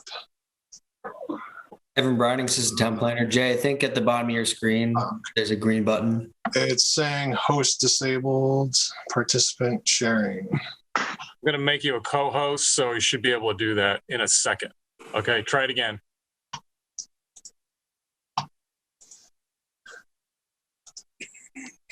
All right, so you guys should be able to see my screen. So I just did a little Photoshop overlay mock-up of the site plan that you have in your files. So just to kind of give you a quick overview, the area in green or blue that I'm showing here is the area that is covered by the 100-foot upland review zone. The area here I'm showing in yellow is the proposed tree removal area. And then the planning plan is covered by the area shown in green here. So this, we're requesting a section 6.8 grading special exception. And that is really due to the fact that the majority of the property is on wetlands. So we have gotten the clearance from, or the approval from the Inland Wetland Commission. We've gotten a front setback zoning variance that cleared and passed. And then we've also gotten health, or the East Shore Health approval for the project as well. Just to give an overview, the septic had to get placed just outside of the 100-foot upland review zone, which set it back here. And then that ended up having to push the house a little bit closer to the street, which is why we needed the variance, because you need 25 feet from the septic to the house. So that was approved. Roger, I'm going to cut this over to you so you can go into more detail. Sure. Roger Nemmergut, I'm the project engineer, Nemmergut Consulting. Our office is in Killingworth. And this is a 1.24 acre lot located at the end of Dorchester Lane. It's, I think, the last lot in the subdivision that was created back in the late 60s, I believe. And Jay's family has owned this almost since its creation. So he's proposing a 3-bedroom house on the property. There's wetlands to the north, which is straight up on the sheet, and a pond to the right, which is east. And when he's shaded in the upland review area, so it's extensive on this older lot. So in order to minimize the grading within the upland review area, we've done a couple things. We applied for and received a front yard variance. So instead of 50 feet, we're able to be, I think it's 29 feet. That helped a little bit. The house is architecturally designed, and it's a walkout basement construction with the walkout to the north. And that helps in the grading because the land drops off in the house footprint from south to north. So we don't really have to look at major grading on the north side because that's the walkout, and we can conform very closely to what the existing grade is. There is fill on the east side. That was inevitable. The roof runoff is the water quality volume relating to the roof runoff is directed into an infiltration system that's just to the right or east of the house. And there are, as part of the mitigation that we agreed to with wetlands, there's 2 planting areas. The one on the left side of the sheet is going to be topsoiled and planted with wildflower seeds. And the one to the right, the larger one, looks like a trapezoid. That's more extensive. That will have wetland species, trees, and shrubs as well. So we were able to get approval from the health district on the septic system. That's completely out of the upland review area. We did get, as I said, the variance for the setback. We did get approval from the wetland agency. The grading is held to 3 horizontal, 1 vertical. We do have a 3-foot high retaining wall. See, it's the curved portion that's adjacent to planting area number 1. That's about 3-foot high wall, and that helps in terms of maintaining or keeping as much of the grading as possible outside of the upland review area. So I think Jay did a good job in explaining what the proposal is here. So if you have any questions, I'd be happy to answer them.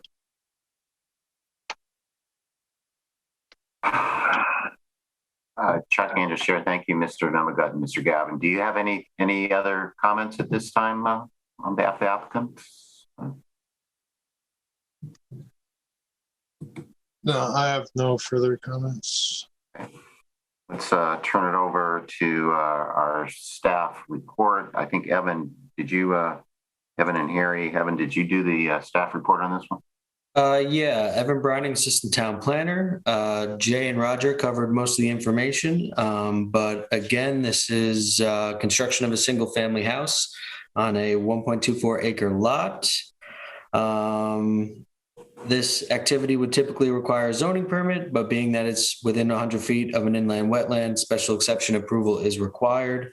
The project will meet all the bulk requirements of the R5 district with the exception of the front setback, which the applicant received the variance for.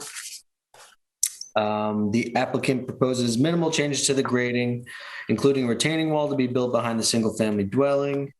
A soil and sediment control plan was provided on sheet 2 of 3 entitled Erosion and Sediment Control Notes and Details. Concerning the landscaping for the project, the applicant has not identified any significant trees within the area of disturbance.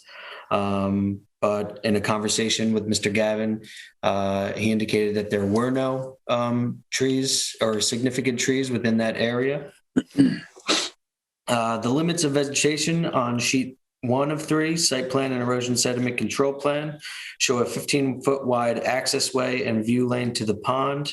I believe this was a matter discussed in the Inland Wetlands Commission. This plan indicates that they will clear the existing trees and brush in this area. The plan describes that this access way will, quote, maintain the natural vegetation. Staff would like the applicant just to clarify what exactly natural vegetation means and what would be found in this area, specifically if they plan to seed and maintain grass or sod, given its proximity to the wetlands and that pond in the rear. Outside of that, this application satisfies the special exception criteria from section 9.8F. The applicant did require approval from the inland wetlands, and this approval can be found on sheet 3 of 3, entitled Groundwater Monitoring Results. As far as staff recommendations, we have 2 conditions that we would propose.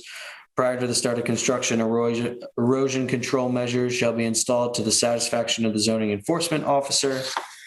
And special exception approval under 6.8 granted with the approval of this application shall expire 1 year from the date of the decision on this application unless renewed by the commission pursuant to 6.8L.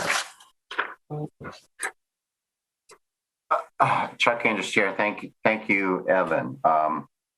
Mr. Gavin, just a couple of questions from the staff report. One, Mr. Gavin said, Mr. Browning said that you confirmed to him that there were no significant trees being taken down in the area of disturbance. Is that accurate? Yeah, I believe so, because your definition of significant trees is anything with a trunk that's over 12 inches. Correct. And I couldn't quite understand from the regulations what the distance is from the street or the curb, or if that it just covers the general property. No, but inside, Evan Browning, Assistant Town Planner. If you could pull up the plan again, Jay. The site map, you mean? Yeah, thank you. So within the limit of vegetation that is indicated by the sort of swirling line around the area of disturbance, anything within that is the area that we would be concerned with. So inside the silt fence marker, you mean? Yes. The town planner and going down to the pond. So correct. Anything where you're clearing. I don't like if there, I mean, I don't have it all memorized, but I don't think that we're in this pathway. I don't think there's any significant trees other than there was one that would have been considered significant that fell down. But the majority of the trees on the property are relatively small diameter trunks. Okay. Can I weigh in on that, Roger Nemmergut? Also, there is a note on the pathway that indicates that there could be a minor variation in the alignment in case there were or was a tree of significance, so we could avoid having to clear it. We can adjust the alignment of the view lane and the path of the water. In terms of what we propose there, it's basically just cutting. It's mostly shrubs and low bushes and saplings, and we would propose to cut those clear to the ground surface, not to pull the roots out, and also do some clearing, probably with a weed whacker or a string trimmer to maintain it. I was a longtime member of the East Adam Land Trust. And up until last year, I was the stewardship chairman. And we do a lot of trails like any land trust does. And the technique we use is, I think, one we'd employ here, which is cut flush, take a path that minimizes larger trees, and just do the maintenance, leave everything intact. No plans to seed, no plans to pull off any of the ground cover that's there. So it's pretty inobtrusive in terms of the plan. It's good for the environment, and it works for the use of the path. So it sounds like Harry Smith, town planner, you're looking for basically a way to get to the pond and to see the water from the house. Is that correct? That's correct. Yeah. I mean, originally, I would love to clear it all, but it doesn't sound like that's even feasible from the inland wetland perspective. So my bargaining chip was this 15-foot pathway, which will let me get down there at least. Okay. Great. Thank you. Great. Okay. Chuck Andrews, Chair. Thank you. Are there any questions or comments from commission members before we open it up to the public?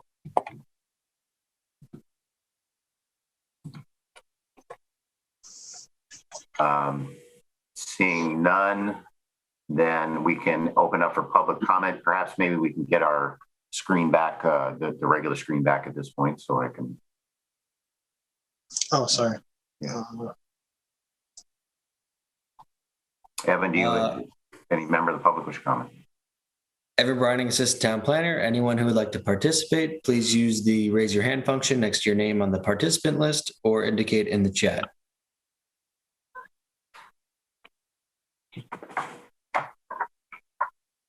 I'm not seeing any people that would like to participate.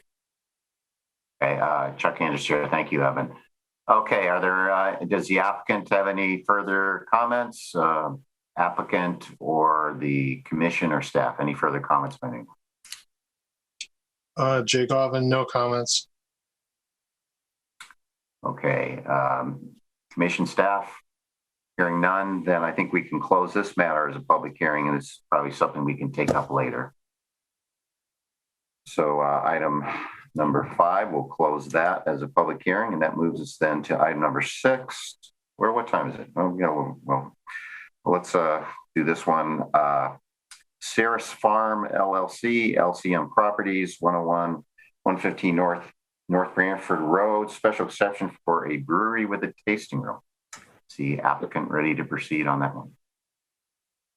Yes, Mr. Chair, Jim Preddy again, Briscolo Engineering. Also with us tonight is Caius Mergy, the owner or the applicant for this project. And also the architect, Peter Webster, is with us, and I'll have them both speak at some point. I think I'm going to start, though, and kind of go over quickly what the plan looks like. We'll start here. So these are the two properties we're speaking of, is 101 and 115 with Branford Road. This was the old Bonson Farm subdivision that LWF had done back in 2010. This building to the left over here next to the eastbound railroad tracks is Dr. Gavlett's Branford Veterinary Hospital that we had gotten approved for, I think, back in 2016. The existing on the property now is there's remnants of a field where I believe I remember corn there for a number of years, and and the old farmhouse, which is nature's trying to take back over, and some other farm buildings that are very dilapidated. Across the street is where the Bosch and Strobel facility is going to be constructed. So the proposal is to remove these buildings, which are in very sad shape, and construct a new brewery facility with a tasting room. The building is only about 6,400 square feet with a courtyard, almost 2,000 square feet in the back. This is the gray area is paved portion, and the darker gray area, there's other parking areas, but we're using a product like similar to turf stone. It's the concrete pavers that you can plant grass in the holes in between. They really would like to have grass pavers, sticking with the farm motif here, to try to not visibly have as much parking as is necessary, but still have the parking, just not have it as visible. So the building, the building meets all the and the parking meets all the zoning requirements. The property together is about 4.2 acres. When you take the wetlands and one little tiny area of steep slope out, we have about 3.2 acres in total of a net lot area. On the next sheet here, we have a grading plan where we've shown the drainage patterns and the utilities. We have sewer and water and gas from the road. The sewer connection was approved by the WPCA a couple of weeks ago, with the caveat that they needed to do a capacity study. And I just heard from the town engineer this morning that the capacity was adequate, and pending executed sewer agreement, we were approved for a sewer connection there, with a monitoring at year 3 once the business is open. We have a drainage water quality basin on this side, and on this side, the water basically was shut off these properties through these grass paver areas into these water quality basins. There's a swale across the front to keep the water off the road and collect it and get it into those areas. We do have wetland approval also at this point. This has been, we've had a number of wetland meetings. The town engineer has also reviewed this plan a number of times with that application, and has reviewed the drainage report that we submitted and is satisfied at this point with everything associated with that. We have also in the package a landscape plan, which shows the proposed plantings along the building face in a detail up in this corner here. A lot of trees, quite frankly, street trees all along the front, street trees all through this parking lot, plantings along the back to kind of recreate some buffer with New England erosion control restoration mix along the back, so that it can be mowed only once or twice a year and kind of let that go back into a natural state. We are proposing some low plantings in between the trees toward the front to kind of keep the headlights from these parking spaces off of the road. We do have a lighting plan that was done by or provided by Sound Lighting in Branford, which I believe we meet all the criteria for that. These are, you can see in the luminary schedule, in the description, there's, what is it, the model number, there's a 3K listed in the middle of here, which indicates 3,000 Kelvin. I will get, at some point, I will get the cut sheets to staff, but my understanding is they're not available yet. That shows that the 3,000 Kelvin, but I will get that from them. With that, I will hand this over to Caius Mergy, so he can speak to what their plan is here and what they're business model is, and then we can have our architect chime in as well. If you could unmute Lee, where it says Lee Murgy. I've made him a co-host, so you should be able to unmute yourself, sir. Great. Great, thank you. So just a little bit about the business. So to explain the name, that Ceres Farm Brewery is named after Ceres, which is the Roman goddess of agriculture and grain crops. And the business is aimed at being a small family-owned brewery with a focus on mixed fermentation, sour beer, and German brewing styles and different beers as well, and a huge focus on barrel aging. So the brewery itself will be heavily focused on embracing a farmhouse atmosphere for its guests and the beer styles being produced.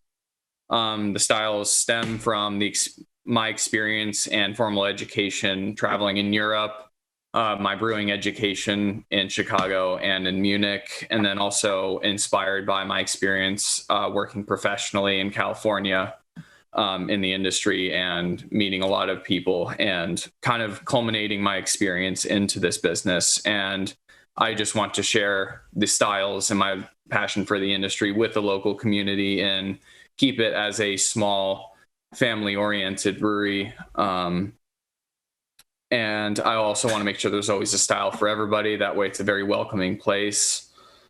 And I also plan to work with many Connecticut grain suppliers and different fruit suppliers in Connecticut to keep it local and use that in the product as well.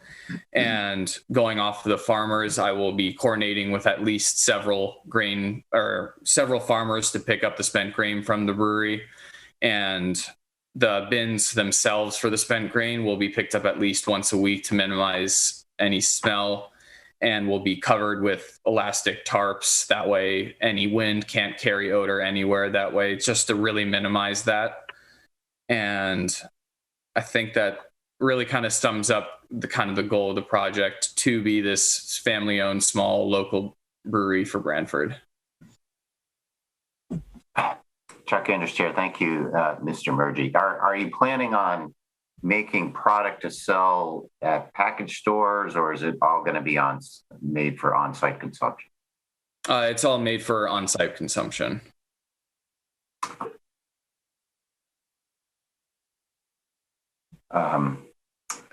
Chuck Anders, Chair, you can proceed, Mr. Preddy. Okay, Jim Preddy again from Skull Engineering. If you can unmute also Peter Webster, so we can talk about the building itself a little bit. Harry Smith, Town Planner, also should be a co-host, so he can unmute himself, and if he wants to share his screen, he can do that as well. Hey, this is Peter Webster from Austin Design. Thank you very much. Because I'll share my screen. We have some basic images of the building itself.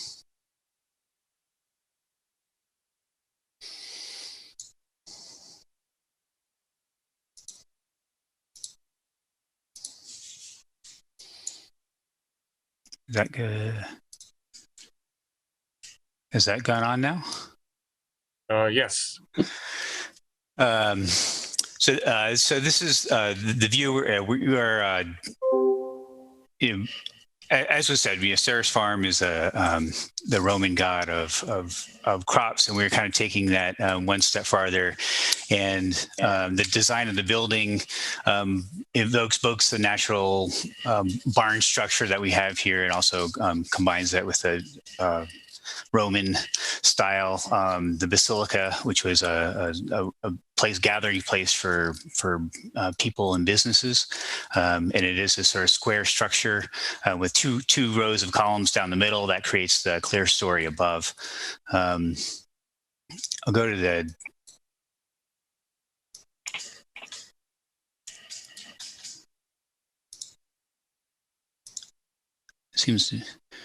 is the screen still showing for you? Yes. We see the first image you presented, Harry Smith, Town Planner. Huh. So it's not changing. Over, yeah. You may have to stop share and then reshare the next sheet.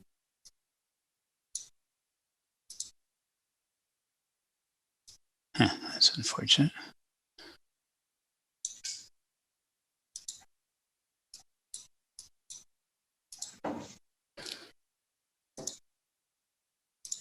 Okay, let me try again here.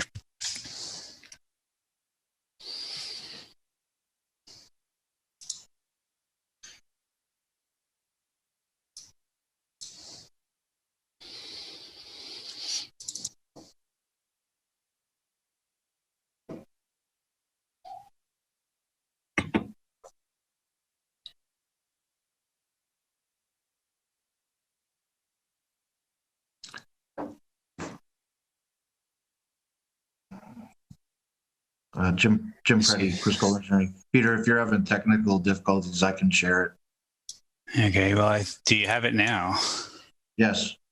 Okay, well, we'll see if I run into problems. I'll turn it over to you. Okay. Hopefully that clears things up.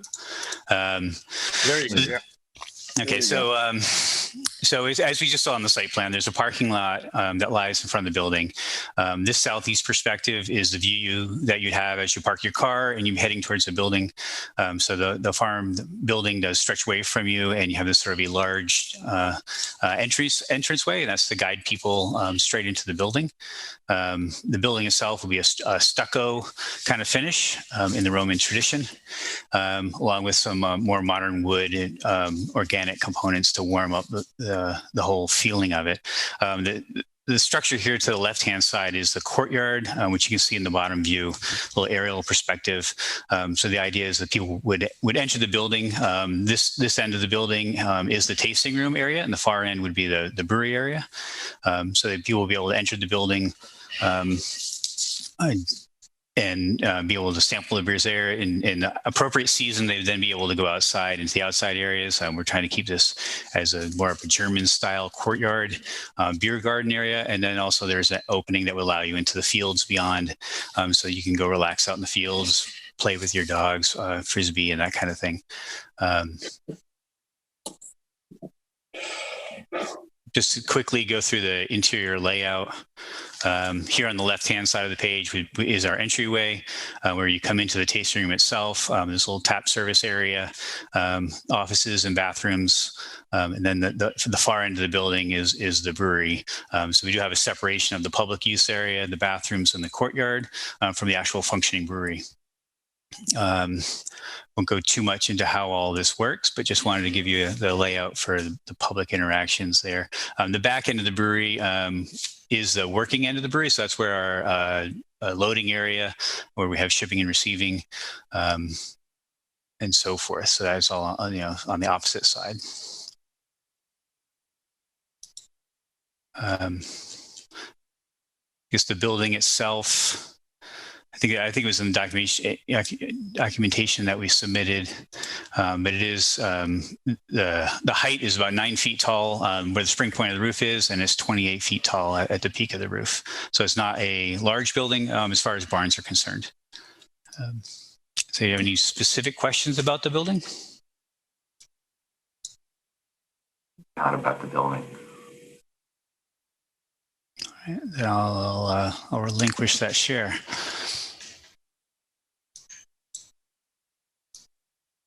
Okay, Jim Preddy again, Crystal Engineering. I'm just going to go back quickly to the plan.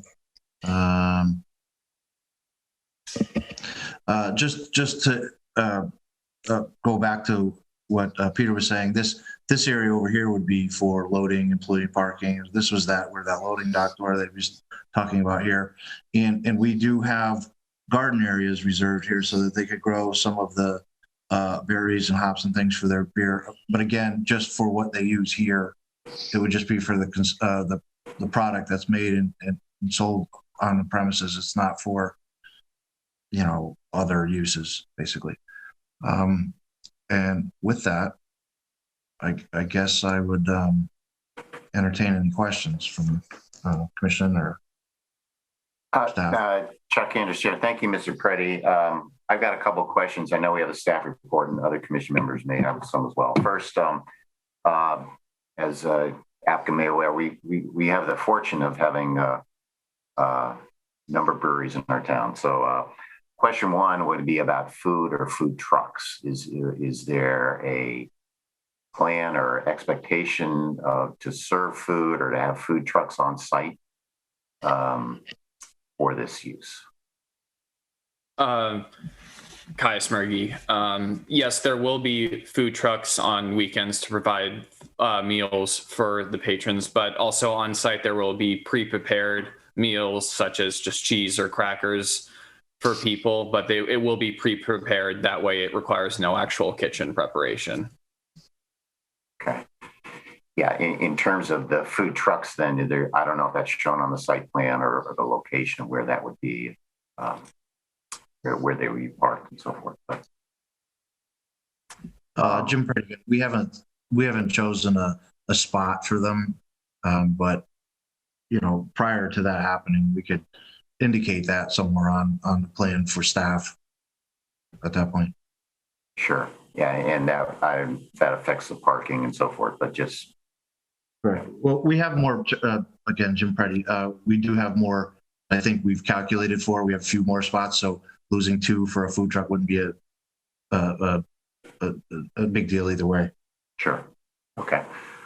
A second question, I know, would there be a plan to use this for special events, for receptions and, or renting of the facility for places, or concerts, or that's the we've heard a number. One of our breweries had some concerts and heard a lot of neighbor comments about that, so there were concerns about that. Caius Murray here. No, it will not be available to rent out for private events or concerts or anything. The goal is just to keep it as a quiet, relaxed family brewery where it's just more low key, and so we will not have any big events or concerts or rent out the space for that. So, okay, so it's not, you don't anticipate having a separate area for receptions or that can rent out for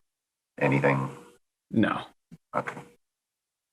Okay, that's all the questions I have for now. I don't know if other commission members have any questions or if we want to go to the staff report. Chuck, I have a question. Fred Russo.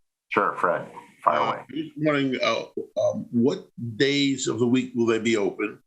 What hours of each day will they be open? So the scheduled hours will be Monday through Wednesday. It will be closed to the public. Thursday, it will be open from 5 p.m. to 9 p.m. Friday, 2 p.m. to 10 p.m.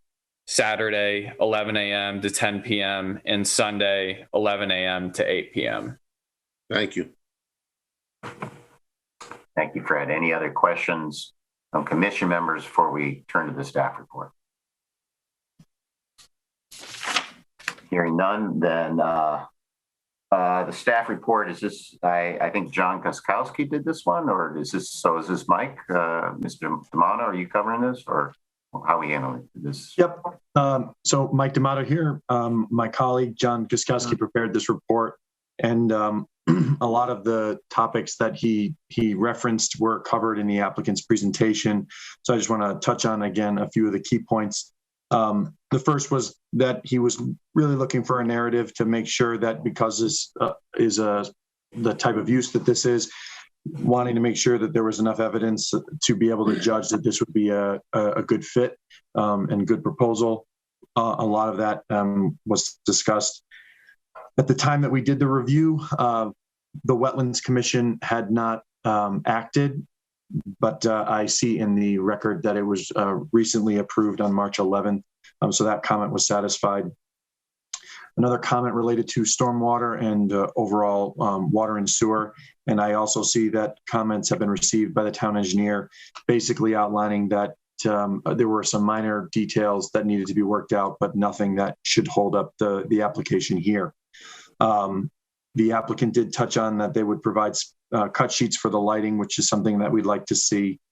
And then again, just making sure that we're all clear on what, like we've said, the hours of operation, the days.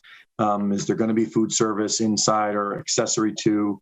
Is this distribution versus sales? Just so that we can again get a good sense of that. But generally speaking, those are the major points. Thank you. Chuck Anders, Chair. Thank you, Mr. D'Amato. Any other questions from commission members or staff before we open it up to the public? Harry Smith, Town Planner. Just one question. Will there be any entertainment that wouldn't involve rental, even acoustic music? So I think what Mr. D'Amato mentioned, a use statement or narrative is asked for as part of the zoning regulations that would just basically spell out what was stated would be the use of the facility in terms of no rentals, but there would be open to public, some passive recreation on the outside, on the lawn area, a little bit of gardening for some material that would be used in the brewery. Basically, it spells it all out. So you're clear, you've got approval for everything you want to do, and the commission's clear about what's actually being approved so that going forward, there's as little ambiguity as possible about what, is a part of this. And it looks like a great facility, by the way. So I'm really thrilled about it coming to town. Harry, Jim Preddy. So the applicant we did submit kind of a narrative that does spell out hours of operation, and some of those items that you've mentioned, I don't think it specifically addresses food or music, but I mean, you've heard from the applicant tonight, and we could modify that so that it specifically basically states what he has already here tonight at the meeting. Okay. The other thing I think that's different about this one than possibly some of the problems with the other ones, there really are no residents behind here at all. Right. Yeah. There's the vet and railroad Tilcon and public works on one side, and then behind here is a large wetland area that even on the other side of there isn't any residences, and then the Branford River and an industrial park. So, I don't think I get the noise concerns, but I don't think it's the same situation here. But the narrative that we did submit could be amended to include those items you were just talking about. Okay, great, thank you. Yeah, this could potentially be an ideal spot for this kind of use, absolutely. Chuck Anderson, thank you, Harry. Any other questions, comments from commission members or staff before we open up the public? John Luss, Commissioner, just out of curiosity, have you given any thought to solar energy, given the size of your building and your south-facing roof? And you seem like somebody that might look to the future, and I'm just wondering if you considered it for this property. Yes, I have, especially if for the forklift being there, having it be an electric forklift. That way it can be powered with the solar panels on the building and to be a lot more of a sustainable brewery. Right. That's good. Any other questions or comments from anyone? Mr. Murgy, is your product for sale yet, or have you made stuff or available, or what kind of stuff is made, but not for sale yet? Okay. Any other questions, comments? Not Evan, is there any members of the public that would like to comment? Evan Brining, Assistant Town Planner. If anyone would like to participate and comment on this application, please use the raise your hand function next to your name on the participant list or indicate in the chat.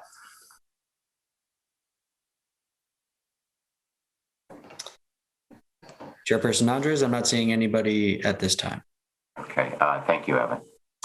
Okay, so Harry and Mike, is the suggestion then we want to tweak a few things, get the statement of use down, get the parking, where the food trucks are going to be, and make those all done? Is that what we're thinking right now, or what? Harry Smith, Town Planner. Yeah, I think that makes sense. So we could certainly propose a condition regarding, whatever number you could get up. If you want to talk 1, 2 food trucks and take up a few parking spaces. And, that could be something that's proposed and approved by staff if the commission's comfortable with that. That would provide some flexibility to working it out. And then just probably cleaning up the last few details and proposing whatever conditions and findings are needed for the commission to consider at the next meeting. Okay, do we need to continue the public hearing, or should we? I think it probably makes sense, really? To get the additional information. So it's, it could vote next meeting. It wouldn't slow anything down. It would just Yeah. Okay. Yeah. So we get the actual statement in writing, statement of use, and put that in, incorporate that, and then we would probably be in a position to vote at the next meeting. Exactly. Because then you'll have the resolution ready and everything else, right? Yeah, probably just findings and conditions with this. Right. Okay. Yeah. Okay. So this is Mike D'Amato. I was looking through the application. It appears that the statement of use, the narrative came in with the wetland application because I saw it there. So there's a fairly extensive document that was provided that lists basically what was outlined, hours of operation, but it came in with the wetlands side. So that may be why it wasn't seen prior to. So it just maybe the commission needs to look at that and they'll find that it's sufficient for your needs. But I did want to follow up that we do have a copy. Okay. Okay. Thank you. Okay. So continue this to our next meeting then? Is that what the suggestion is? I think that would just provide maximum flexibility just to iron out all the details. Okay. Yeah. Okay. Is that okay with is that okay, Mr. Preddy, Mr. Mercy? I believe so. Caius? Yes, that's okay. Yeah. Okay. Okay. Right. Okay. So then, and if there's any questions, you communicate and we'll get it at position, absolutely, hopefully to vote at the next meeting.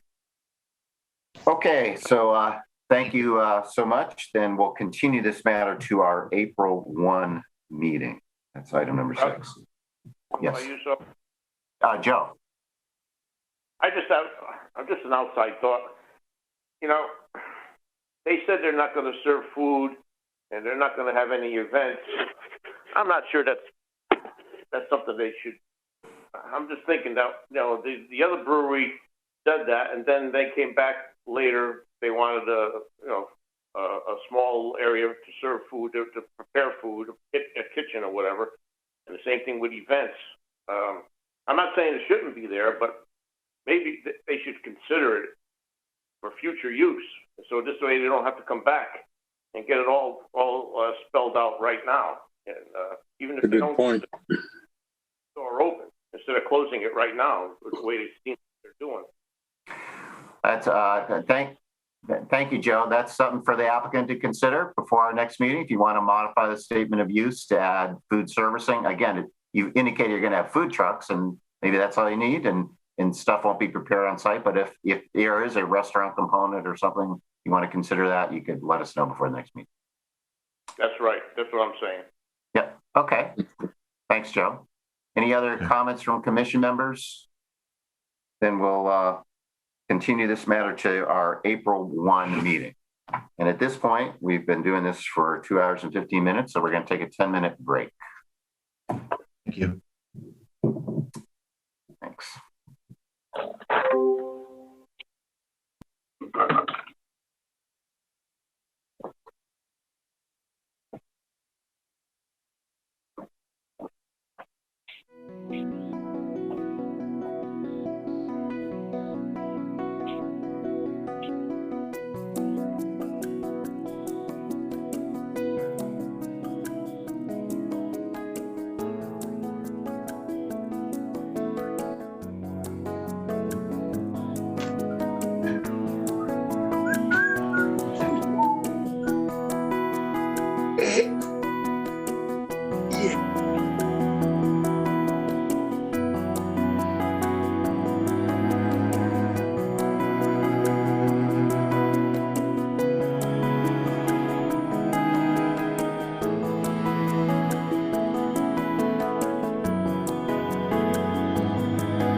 Joe Vayuso's back.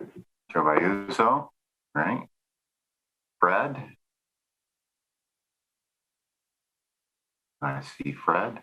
I see Fred's wall.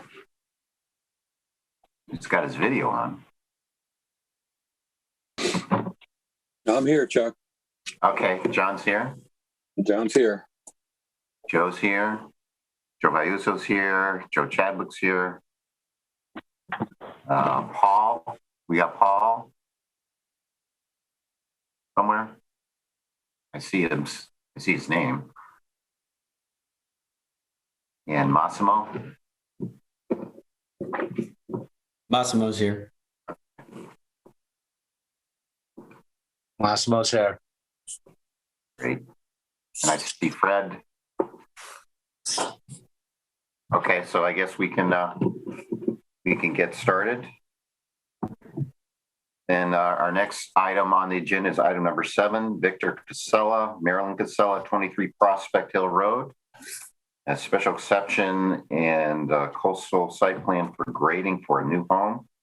Is the applicant ready to proceed on that one? That's me again, Chuck. Jim Preddy, Criscolo Engineering, representing Casellas, 23 Prospect Hill Road.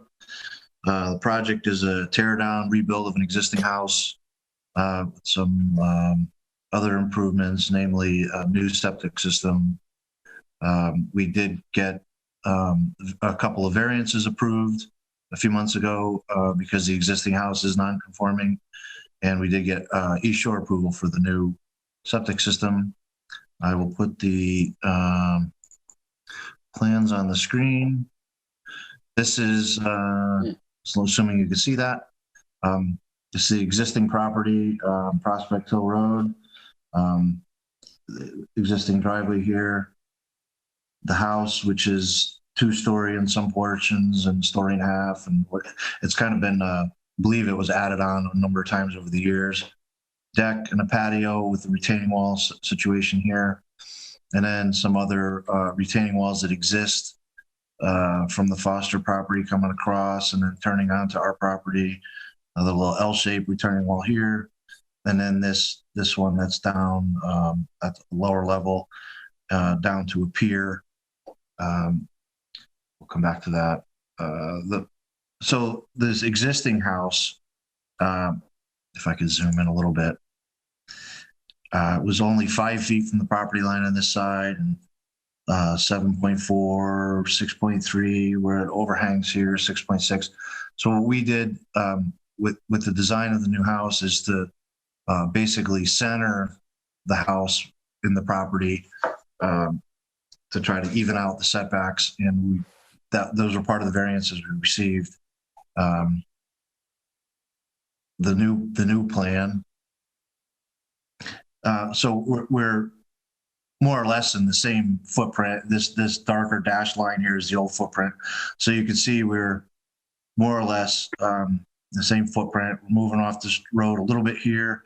We are moving a little bit waterward here, but farther away from the property line on this side, and even on this side, we're no farther than the existing second floor deck that overhung on this side.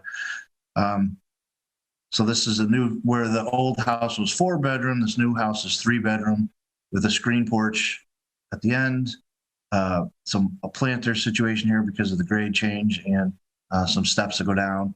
This is a new septic system will be under this lawn area here.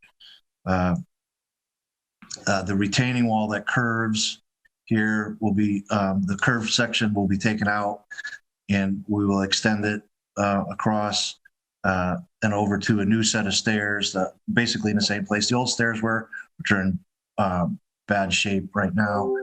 And then, a planter wall at the bottom with some plantings. There is an existing pier and dock, which is currently DEP under review for permitting the existing, because it's old pier, permitting and lengthening the existing pier, new dock. It's actually they're under their review now. And again, we received the health department approval for this and the variances that we need to have the house where we have it. So we are here because we are within 100 feet of the coastal resource, and we do need a CAM because of that and the grading that's associated with this project. I do also have plans and elevations that were put together by Tony Terry, who's also on the line, and we could go over that. I could go over them briefly, or we could have Tony kind of speak to the plans, and maybe that's a good idea, actually, so you get a sense for what the thought was here. I will say before we move on that at the ZBA level, when the neighbors were informed, the only one that kind of voiced any concern was Gina Carmignani on this side here, and doing a little back and forth with her. We did agree to move this end of the structure back a foot from where it was, and with the agreement that they'll leave the screens out of the screen porch in wintertime, so as not to block any view to this east side, even though, I mean, most of the view is to the south here, but we did accommodate her concerns at the ZBA level. And Tony, if you're on here, I could share the plans if you want to just kind of talk quickly about plans. May have to unmute him, Harry. I've made you a co-host. Tony, you should be able to unmute yourself and share your screen if you need to.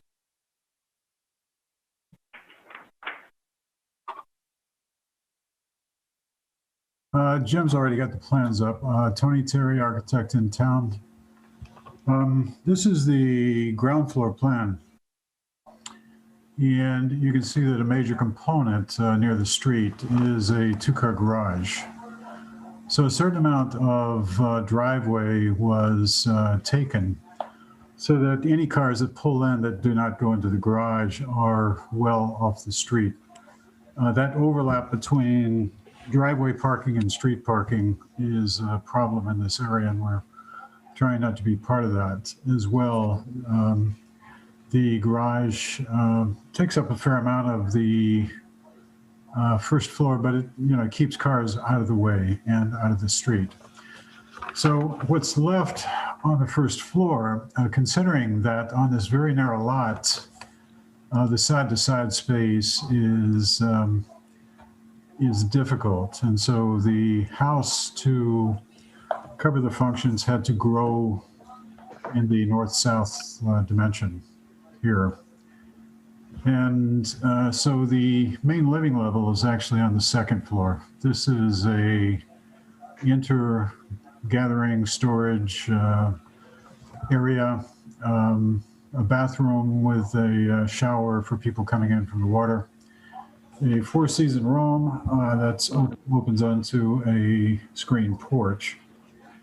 Above that, Jim, let's go to the main floor.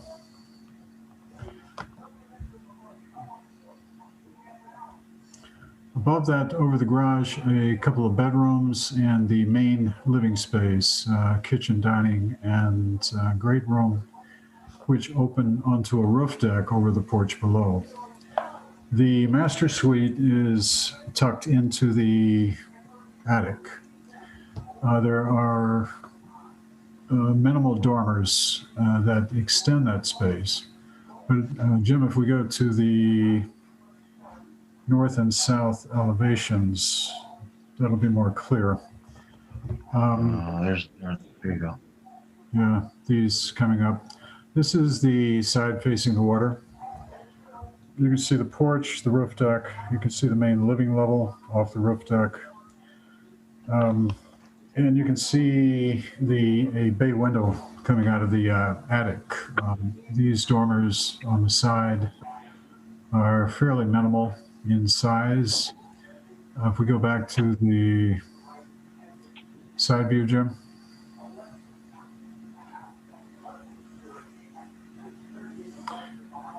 So on this very narrow site, as you come along the east side, you pass the garage, and a sacrifice of footprint was made to set the middle of the house of this side back. And so even though it's only 2 feet, off the property line, it's 8 feet to this wall. It's a significant contrast to passing the garage. And so the space opens up a little bit, gets a little more light around the entry.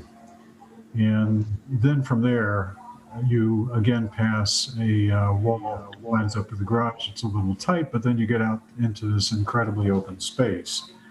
And so what we've done has been to stack the house in such a way as to spread the functions over an elongated facade, but at the same time, all the houses on this street pretty much line up. All the ones on the water side of the street, they're all very close.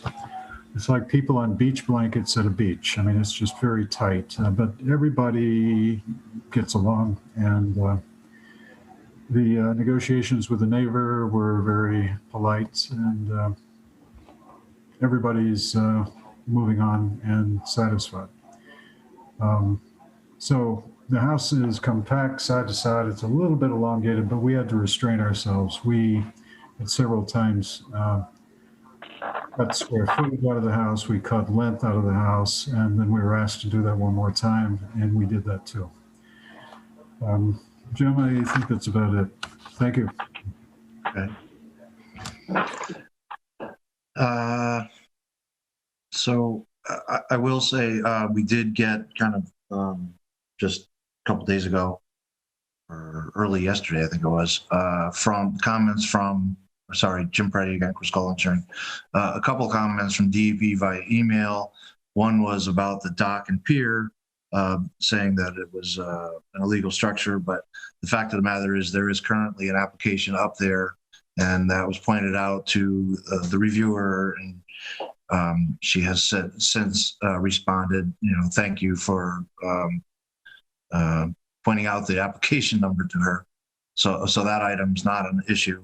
The other 2 questions she asked about was the driveway surface and any storage of the roof water. Now, we're not really changing the impervious surface ratio here very much. And one thought was letting the roof leaders go like they used to for many years down at each downspout so as to not collect it in one place. However, in speaking with the owner, we kind of could solve 2 problems at the same time.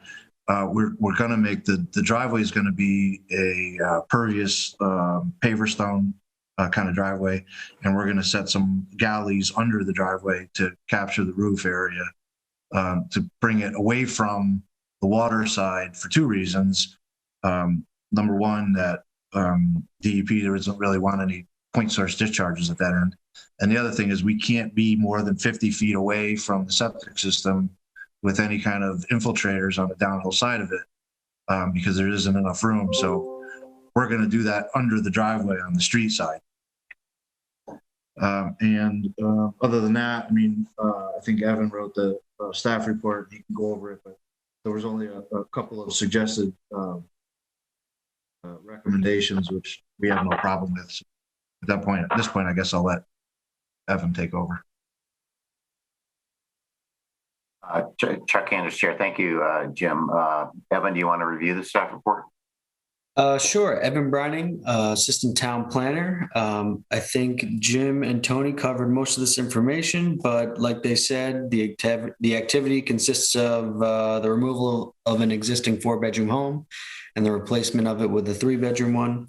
Requires special exception approval since it's within 100 feet of a critical coastal resource area. The project meets all the bulk requirements with the exception of the side yard setback and lot coverage variances that they received from the Zoning Board of Appeals. No erosion and sediment control plan was provided, but they did provide extensive details for mitigating these issues. Silt fencing is proposed, no significant regrading. And once again, the commission would need to find that these measures proposed, to the extent that they are alternative from the Connecticut DEEP 2002 guidelines for soil erosion and sediment control, are acceptable. This application satisfies the special exception criteria set from section 9.8F. Like Jim had just discussed, a referral from this application was sent to DEEP. A response was received yesterday. The existing pier, which has an application currently ongoing. Their other comments were there does not appear to be any stormwater drainage or treatment plan. Jim had discussed that, as well as clarification on the surface material for the driveway. Staff recommendations: should a favorable response be received from the DEP prior to the meeting held tonight, staff recommends approval with the following findings and conditions. Findings, we only have one. The coastal site plan is consistent with the goal and policies of the Coastal Area Management Act and incorporates conditions and modifications necessary to mitigate adverse impacts on coastal resources and any future water-dependent activities. We have 3 conditions we would like to propose. 1, prior to the start of construction, erosion control measures shall be installed to the satisfaction of the zoning enforcement officer. The special exception approval under section 6.8 granted with the approval of this application shall expire 1 year from the date of this decision. And finally, please add coastal site plan to the drawing title of drawing 1 of 2, currently entitled Property and Topographic Survey. Okay, Mr. Chair. Thank you, Evan. Questions from commission members or staff before we open up the public? Harry Smith, Town Planner. Just had a couple of things. One is just want to verify on the plan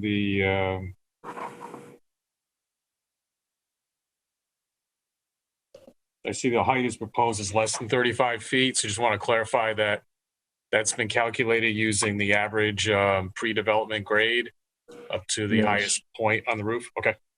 Yes, we actually looked at both because we are playing around with the planter in the back and stuff. So we looked at pre and post. Okay. And the galleys, I believe you mentioned, that will be under the driveway. I didn't see them on the plan. Am I missing something, or are they just not? They're not. Okay. Sorry. I volunteered that we would add them given the DEP comments. We were going to do downspouts with splash pads, but it sounds like she wants us to store the water, so we'll do that. Okay, so maybe we could add something as a condition to allow the plan to be modified to include that as maybe another condition. And just to be clear, I think the coastal site plan label probably should be on sheet 2, one of 2 on the on-site wastewater system plan, which shows all coastal resources and what's being proposed in terms of construction as opposed to the survey of the existing conditions. I believe that's correct. Yeah, maybe we can wordsmith an extra condition there. Evan, maybe you can do that while we cover the next one before we get to voting. Sure. We'll work it out when we get there.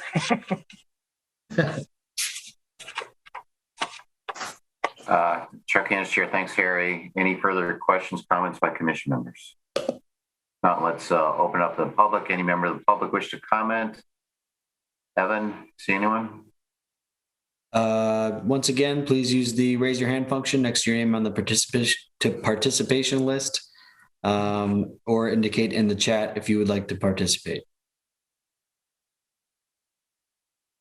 I don't see anybody at this time, Chairman. Great, thanks. Any further comments, Mr. Preddy or Tony? No, I think we've covered it all. Again, it's just a tear down, rebuild of a single family house, and we're doing everything we can to kind of fit in the parameters that we were given there. So, thank you. Any further comments from staff or commission members? Okay, then we'll close this matter then as a public hearing, and this is something we can take up later, we hope. Thank you, folks. Thank you. Brings us into item number 8, BTP Group, 1729 South Main Street, PDD modification, add school to the list of permitted uses. Is the applicant ready to proceed on this? Harry Smith, Town Planner. I am looking for Mr. Rittinger, and not seeing him on the line. I see maybe JMH, so I'm going to unmute that person. I see him. His phone number ends in 023, and he's that's where he's calling in. Okay, thank you. Hands raised. Okay. So I should be able to unmute now. Okay, great. Can you hear me? Yes. Thank you, Mr. Chairman. This is Al Rittinger, owner of the Branford Theater Building. I've been an owner for about 20 years. Over the years, we've had many tenants. We currently have a vacant space that I'm very excited the new business is willing to come to town and hoping to take a space in our building.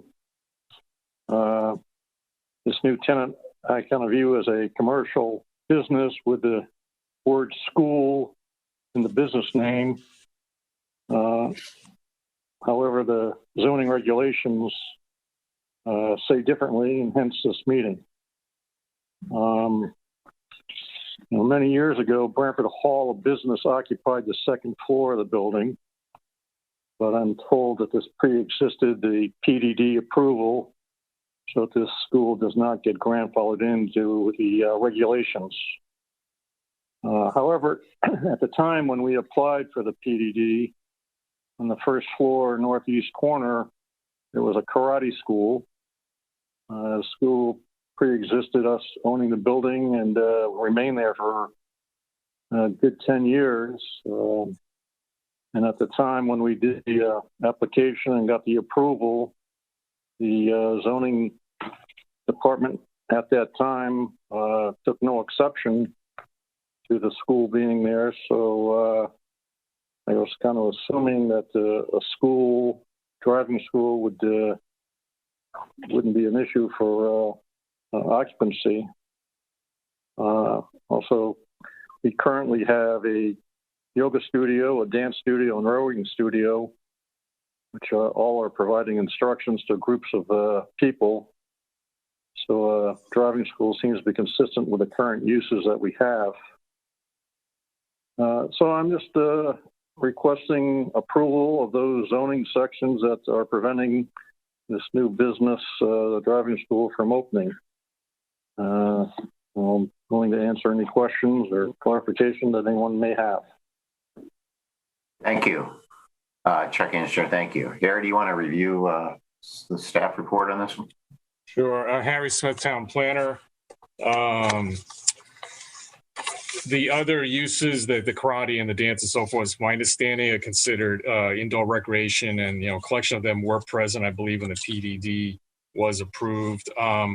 This one, unfortunately, the zoning officer found the other driving school in town was actually approved as a school, so it kind of forced us to, that's a precedent, so we had to look at that as distinguishing this proposed use. We certainly want to welcome another new business to town as well, so we're trying to move this ahead as fast as we can to accommodate, leasing of the space and getting that use in there. So this application for an amendment to the PDD would add driving school as permitted use, and it's basically just that simple. Made this about 1,000 square feet is my understanding of space on the upper floor. That's currently office would be the location of the use, which is not specific to this application, but this would add the use to the PDD as a whole. The appropriate referrals were made.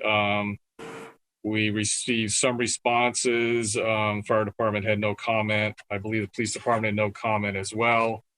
I don't think we heard back from East Shore Health, and this is a use of the building, so I'm not surprised. You would need to make the typical findings in the master plan section 910 F6 if you chose to approve it. It would not seem to be inconsistent with the mixed use nature of this portion of the town center, and could be found to manage the town center area. There's an overall strategy in the POCD. So I think it's also in conformance with the comprehensive plan of zoning, which is another requirement that finding you'd have to make. I will get into other issues with the site plan application, which had to accompany this because there are a couple elements in the back that aren't in alignment with what we have as the last approved plan back in 2002 for the site, and which implemented the PDD, which was approved also that year. But I'll get into that with the other application unless you want to really take them up together. I suppose I don't mind taking them up together if you want to just take care of it. Sure. In that case, let me put up the plan.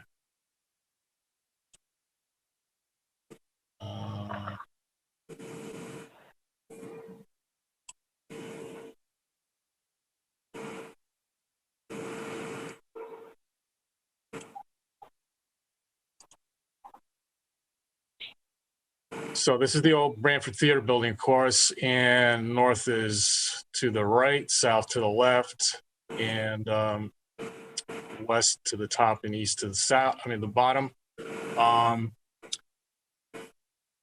As part of the PDD approval, there was an extensive area landscaping proposed, and there's extensive landscaping here now behind the building. There is a parking lot island that's here with 2 trees that's present. There are other landscaping elements proposed, at least on this plan, that aren't there. These are along this western edge here, and I will show you another picture. It's a very, very narrow strip of area that's not pavement. The parking area on the adjoining property has been expanded to come basically right up to the property line. So this area here for these proposed trees and their PSs, which are PPs, I believe they're blue spruces that are proposed here, or possibly white pines. I really can't read it without blowing it up. But I don't think it makes really any difference. There's really not enough area for them there. So I don't know how that would even work. There is a line of existing deciduous vegetation. I'll show you a Google photo to show you how extensive that is. It really shades all of this area at this very southern end of the parking lot. So with the sun basically coming from this direction most of the year, I don't think you're going to get a whole lot to grow in this area underneath those. We're getting pretty large deciduous, probably some of the volunteer trees, but a lot of them I think were there 20 years ago also from the layout here. These 2 red maples are proposed for very tiny little areas of planting. you know, maybe something could survive there. It's really, you know, dubious. Under the current regulations, you would need an island similar to what is here to support 2 trees in there. If you put such a thing in there, you'd be losing parking. So trying to be deferential to the fact that this was approved 20 years ago. And I mean, it's possible there was an additional plan that modified this landscaping layout. We have nothing here in our files to show that. This plan is sufficient for final approval. So, you know, in and of itself, it could be the last word on, you know, what was approved, but we don't know. Based on what we found in the files, this is the last thing we've got. This tree here, I believe, may or may not be present. It's probably, if it is, it's right here under my hand cursor indication. This has been moved. I believe Mr. Redinger indicated at some point in the approval process years ago, as a comment made that should not be here because it's visible from the public view, and that the dumpster is now located in one of these spaces back here. You know, the area being proposed for the new use is pretty small in relation to the entire square footage of the building. I think in the past, the commission has used sort of a proportionality consideration in bringing things into conformance with the current standards. And, you know, the options here to do anything else in the parking lot beyond what's already there, which is this island and these 2 trees and all the extensive landscaping up around the building and this existing hedge line, are pretty minimal. So I'll show you a couple of photos here just to give you an idea of what's going on. This is a straight on shot of the parking lot. These are the extensive, pretty tall deciduous trees in back, and you can see the shadow being cast by them. The dumpster's sort of tucked in here. This is a car back probably at the edge of the parking area. So that shadow line pretty much goes pretty far into the parking area. Here's another close-up of it just to show you that element of shade. And these are a couple of pictures. I mean, in the winter, it's a little bare, but you know, I don't know what would actually live back here without taking all this down, which I really don't think is advisable. So this is the existing hedge line looking to the east. And this is that very narrow strip of pavement looking to the west. And again, this is the pulled back a little further, a shot of what's, you know, to the south of it, the town, Hammerfield, and a couple of houses that front on Prospect, I believe. So that's pretty much sums it up. Because it's a site plan modification, a referral was made to the Town Center Revitalization Review Board. They met actually this morning and made a motion to, 1 second.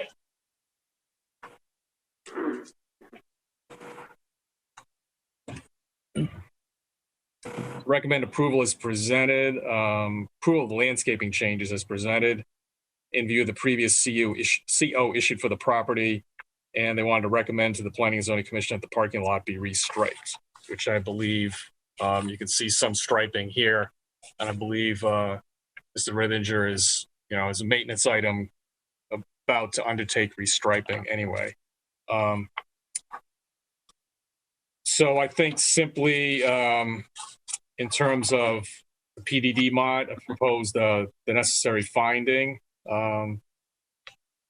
actually 3 of them on sheet 3 of the staff report, which I'll go back to.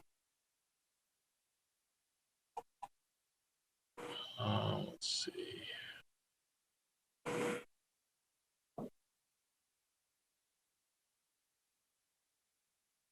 I'll have to hang on 1 second.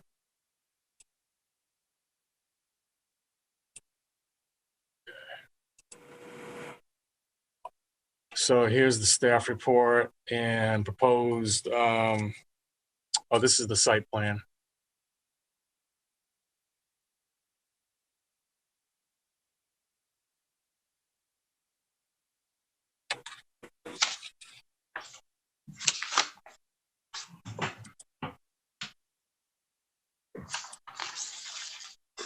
but I'll just refer to the committee rather than pull it up. There's 3 findings. One is the commission finds a modification to the PDD.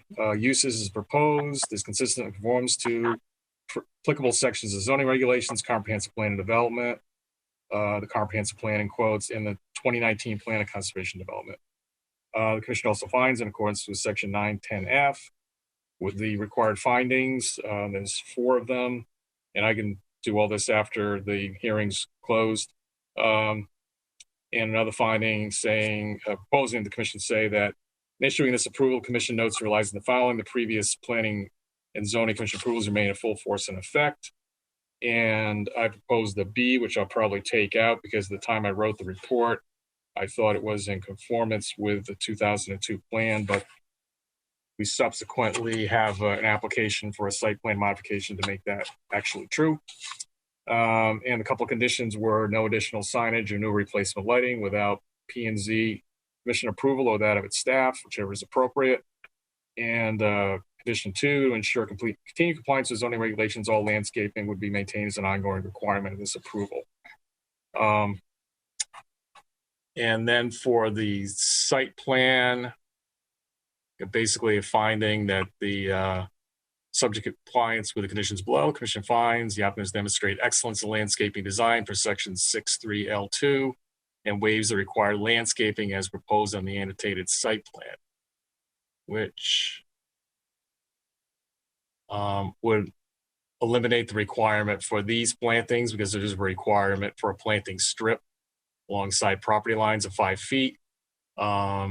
These are, essentially not required by the regs. If it was coming in brand new, we might ask for an end cap island, but that wasn't the case in 2002. And these plantings are, essentially this landscaping here serves the function of screening. To the extent that these add to that, then you're waiving that requirement in the landscaping section should you choose to approve the application. The other item is the dumpster. So I think, and there's some deviations from the landscaping here. As a matter of fact, there's much more extensive landscaping than what's shown in this plan. I was considering with the applicant approving that administratively as a minor site plan amendment, just to bring this plan totally into conformance with what's on the site right now, or vice versa. That would allow to go forward and get administrative approvals for use changes in the building. We're also talking about possibly an additional application to, list some additional uses for the PDD, so he would not necessarily get hung up with a need for go back to the commission for future possible uses of the commercial spaces. So that's all I've got.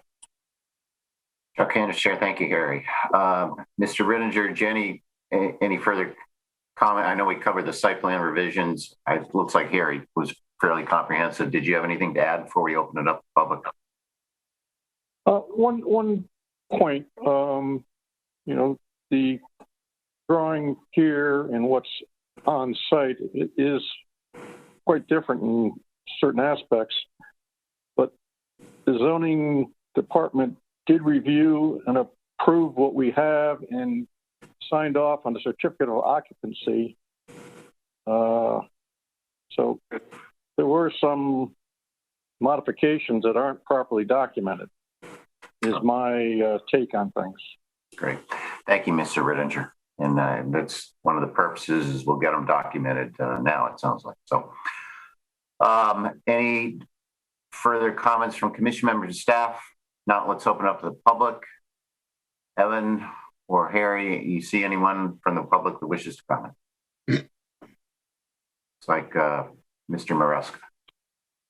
I see Mr. Maresca, but I don't believe he has indicated he would like to speak at this moment. I would like to speak. He would like to speak. Okay. Perry Maresca, Chairman Economic Development here in Branford.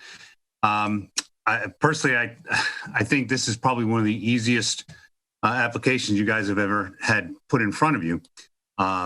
First of all, Harry seems to be very, very prepared on it and has seemingly spoken favorably based on what his findings are. It already has been used as a school for years in the past. There's other instruction type businesses, both currently and previously in the building. And to my knowledge, all of those went on without any issues. Parking should not be an issue because one would presume that if someone's coming to a school to learn how to drive, they will not be driving there and parking their car in the parking lot, and also assume that someone's going to bring them there. And it's very possible that those people that bring them there may utilize a restaurant or something in the center of town and whatnot. So I think that it's got a lot of positives around it. And ironically, a building away, there is a school, if you will, that started out as a high school, junior high, and now a grammar school. And the other thing is we do have a large empty building right next door. So it would be nice to not have other vacant areas in this building. So I just want to say, as far as on the economic development point of things, I hope that the planning and zoning approves. Thank you. Thank you, Mr. Maresca. Harry, any or Evan, any further comment from members of the public? One last time, anybody from the public that would like to comment, please indicate using the raise your hand function or using the chat feature that you would like to participate. I don't see anybody at this time, Chairman. Thank you, Evan. Mr. Rittinger, anything else? Or no, sir. Just what's the procedure to follow here? Well, we're going to close the public hearing, and then we're going to take up a number of things, including yours, and we'll hopefully have a resolute decision very soon. Any other comments from commission members? Not, then we'll close this matter as a public hearing, and we will take this up in a bit. So that brings us then to our minutes from March 4th, which I believe were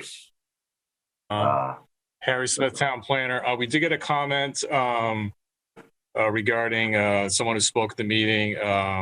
So we'd like to, as staff, propose some amendments to more accurately represent what was said. So if you're willing to defer approval of the minutes to the next meeting, we can make some of those modifications and present that to you again then. Okay, so we'll defer on the approval of the March 4th minutes. Brings us to correspondence. Do we have any, Harry? We don't at this moment. There's something I got today myself personally, and I will personally forward that to you at the next meeting, considering the hour. So, but okay. Otherwise, nothing direct to the commission. Great. So then let's take up the public hearing items that I think that we can take care of, starting with item number 3, which is the 24 Wakefield Road, the Yara Savage and Kevin Genda, the special exception coastal site plan for grading. I believe that was Evan, that you had done the staff report. It appeared uncontroversial and recommended finding. This is again a coastal site plan. Perhaps we can just dig those up, the staff findings and recommendations for that one. Sure. I think, did Paul Higgins want to comment? He had raised his hand. Evan Brining, assistant town planner. I don't know whether that's from before when we restarted the meeting, but I believe you can speak because you're not muted, right? I believe I am muted, unless you can hear me, Harry. No, we can hear you, yes. We can hear you. Okay, then I just wanted to make sure, since we were going to the vote area, that I could be heard. That's all. Okay.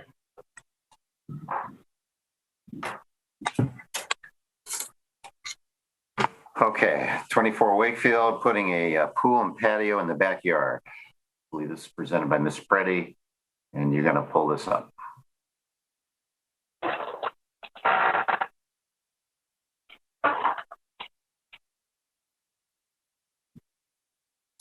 And who's voting, Harry? I think we asked earlier and I forgot.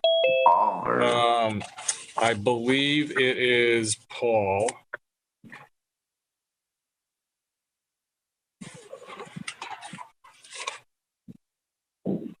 If that's okay with you, Paul. Paul Higgins, yeah, that's fine. Okay.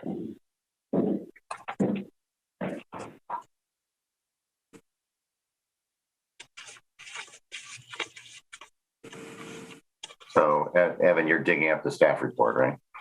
Oh, I'm sorry. Did you want me to share that on the screen? Yeah, so we can vote on it. Yeah. You got it.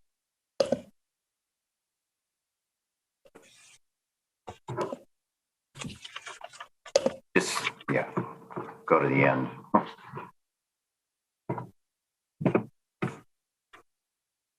Okay, so the proposal is the finding of consistency and then the two conditions,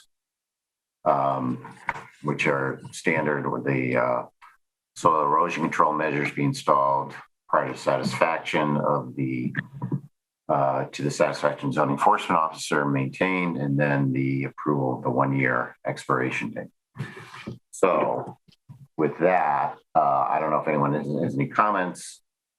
If not, does someone want to make a motion to approve this application for the grading and earth removal activities and coastal site plan review with the findings of consistency in the two conditions in the revised staff report prepared for the meeting tonight that is in front of us?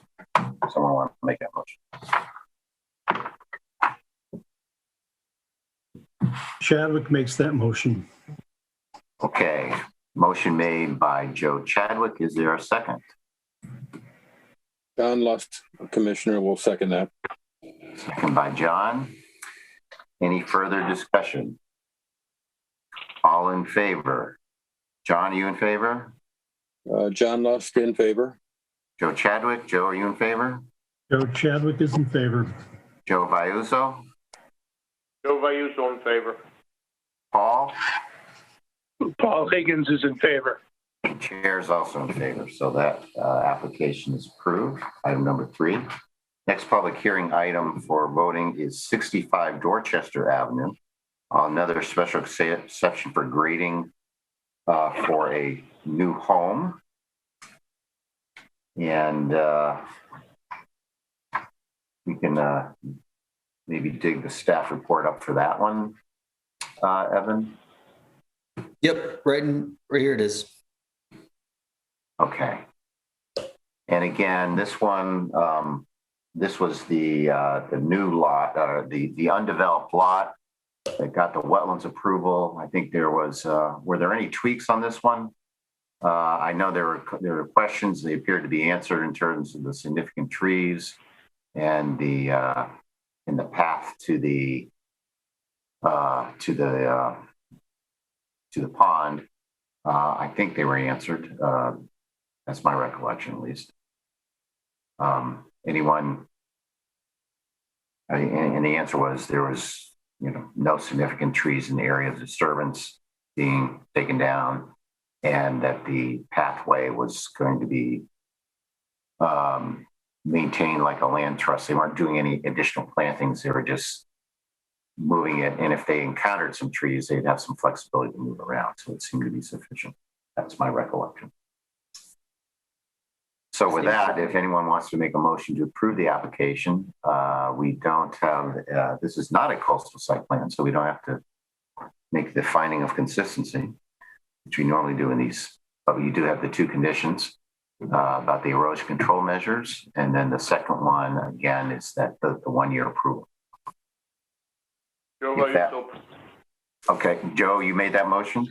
I make that motion with the two, motion to approve by Joe with those two conditions. Is there a second?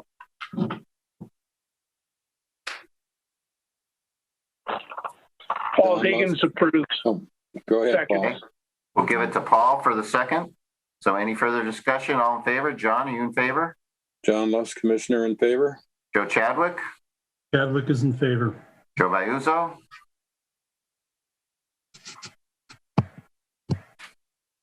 Where's Joe? Vayuso in favor. Yep, you made the motions. Okay, so, and then Paul Higgins? Paul Higgins in favor. And chair's also in favor, so that application is approved. Next one is item number 7, and that's the Mr. Casella's application at the very nice house on 23 Prospect. Can you pull that one up? I think, was this one we were adding something about the galleries in front? I think there were a couple tweaks to this one, right? Yeah, we'll have to wordsmith the condition in to allow that change to the plans, Harry Smith, town planner. Also, are there any commissioners who are going to recuse themselves on this one? Yes, John Luss, Commissioner. Harry, I've got to recuse myself on this one. Okay, so John will recuse himself. So who's up? That would be Massimo Liguri. Okay, Massimo, you're up for voting on this one. Okay, so what are do you have the proposed wordsmithing yet? I don't have it. Do you have a chance to come up with something, or we can sort of do it on the fly right here, possibly? Was the Evan Browning, assistant town planner, was the only change the coastal site plan title being changed from? No, I think we were going to do something with the gallery, so we could come up with a condition that says site plan may be modified to accommodate the installation of underground stormwater galleries under the driveway, subject to staff approval.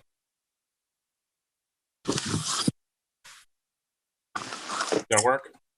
Yeah, that covers it.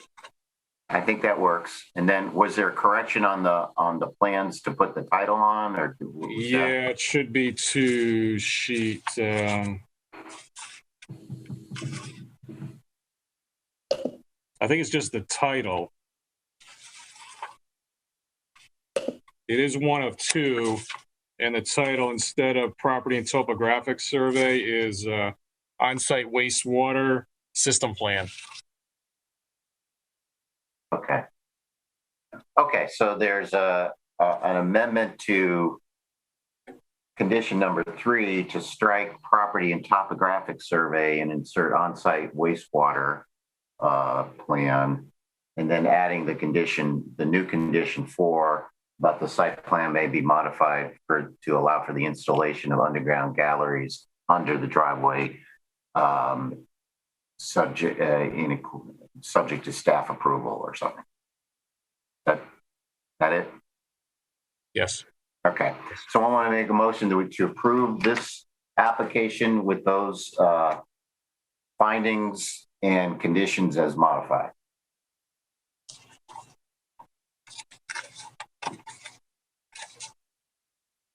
Massimo Liguri, I make a motion to approve with the conditions. Okay, approval, motion to approve with the conditions as modified by Massimo. Is there a second? Paul Higgins seconds. Second by Paul. Further discussion? All in favor? Joe Chadwick, are you in favor? Joe Chadwick is in favor. Joe Vayuso in favor? Joe Vayuso in favor. Paul Higgins, Paul, you in favor? Paul Higgins in favor. Massimo, you in favor? Massimo's in favor. And chair's also in favor, so that application is approved.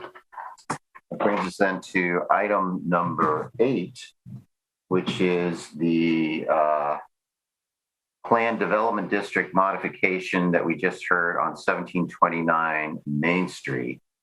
Harry, do you want to pull up that report? Yeah, I think, Evan, if you've... Let me go back and find that.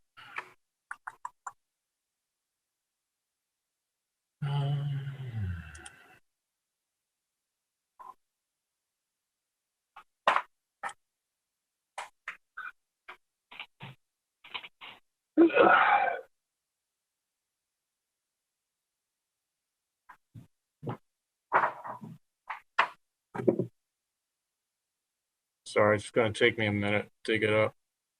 I have it, Harry. Do you? Oh, great. All right. This is the PDD mod? Oh, let me make sure. That's the one, yeah. Yeah, we got to start with that one, right? Right. Yeah, I think so. modification of a PDD master plan. Yeah, if you could just go to the last page there. So right there, yeah. So you'll have finding number 1, which I described, which provides for making all the required findings from the regulations, as well as finding number 2. Those are all required findings in the regulations. I'm losing it on my screen as you zoom in, Evan, so I don't know, maybe mine's a little more differently dimensioned, but. What I'm seeing on the screen is Sterling Ridge. Is Sterling Ridge? Yeah, I think you copy and pasted. Oh, I guess I've been caught. Where is that? Can you bring that back to a normal ratio? I can't really see it, Evan. I'm sorry. Sorry. It says findings number 1, the commission finds that proposed modification to the Sterling Ridge Plan Development District. Okay, make that the 1729 South Main Street PDD. And I'm going to move this so I can read it over here and see if I can make it bigger. All right. And can you scroll up a little? I'm where that's Sterling Ridge PDD. All right.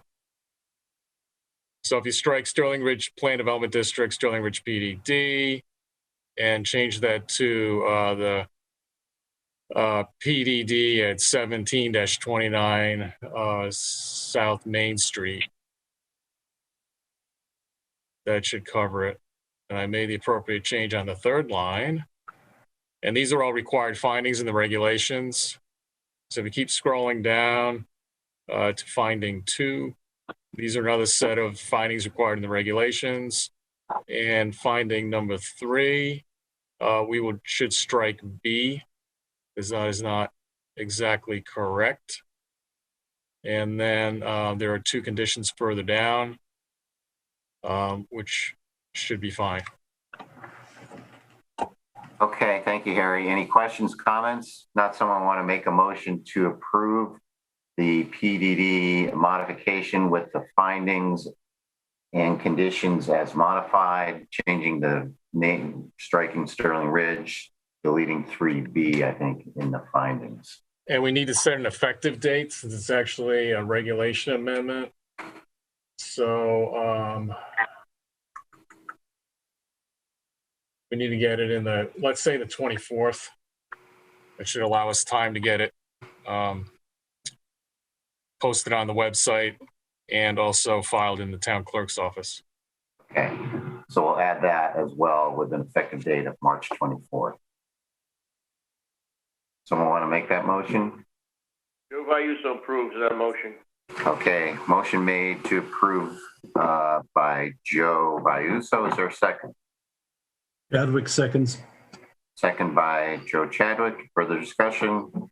All in favor? John, you in favor? John Luss, Commissioner, in favor. Joe Chadwick. Joe Chadwick is in favor. Joe Vayuso. Vayuso in favor. Paul. Paul Higgins in favor. There is also in favor. So the PDD plan amendment is approved. So that's the Chuck Andershire, that's the PDD. So why don't we go ahead and act on the site plan one as well, the site plan modification. Okay. Evan, if you release your screen, I've got that right here if you want to release it. Thank you. All right, let me get back over here.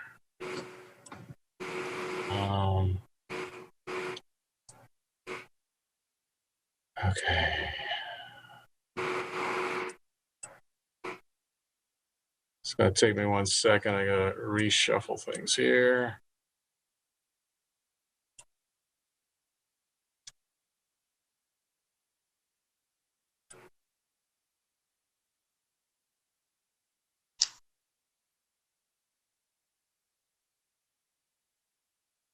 So I should be able to see considerations for action on your screen. We just see a folder, Harry. You just see a folder. All right, hang on a second.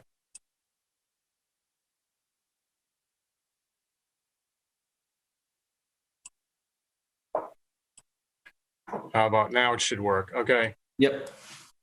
Thank you. So your consideration for action, finding here, subject compliance conditions below. Commission finds the applicants demonstrate excellence in landscaping design per section 63L2, ways required landscaping is proposed in the annotated site plan. Actually, also suggest adding to this.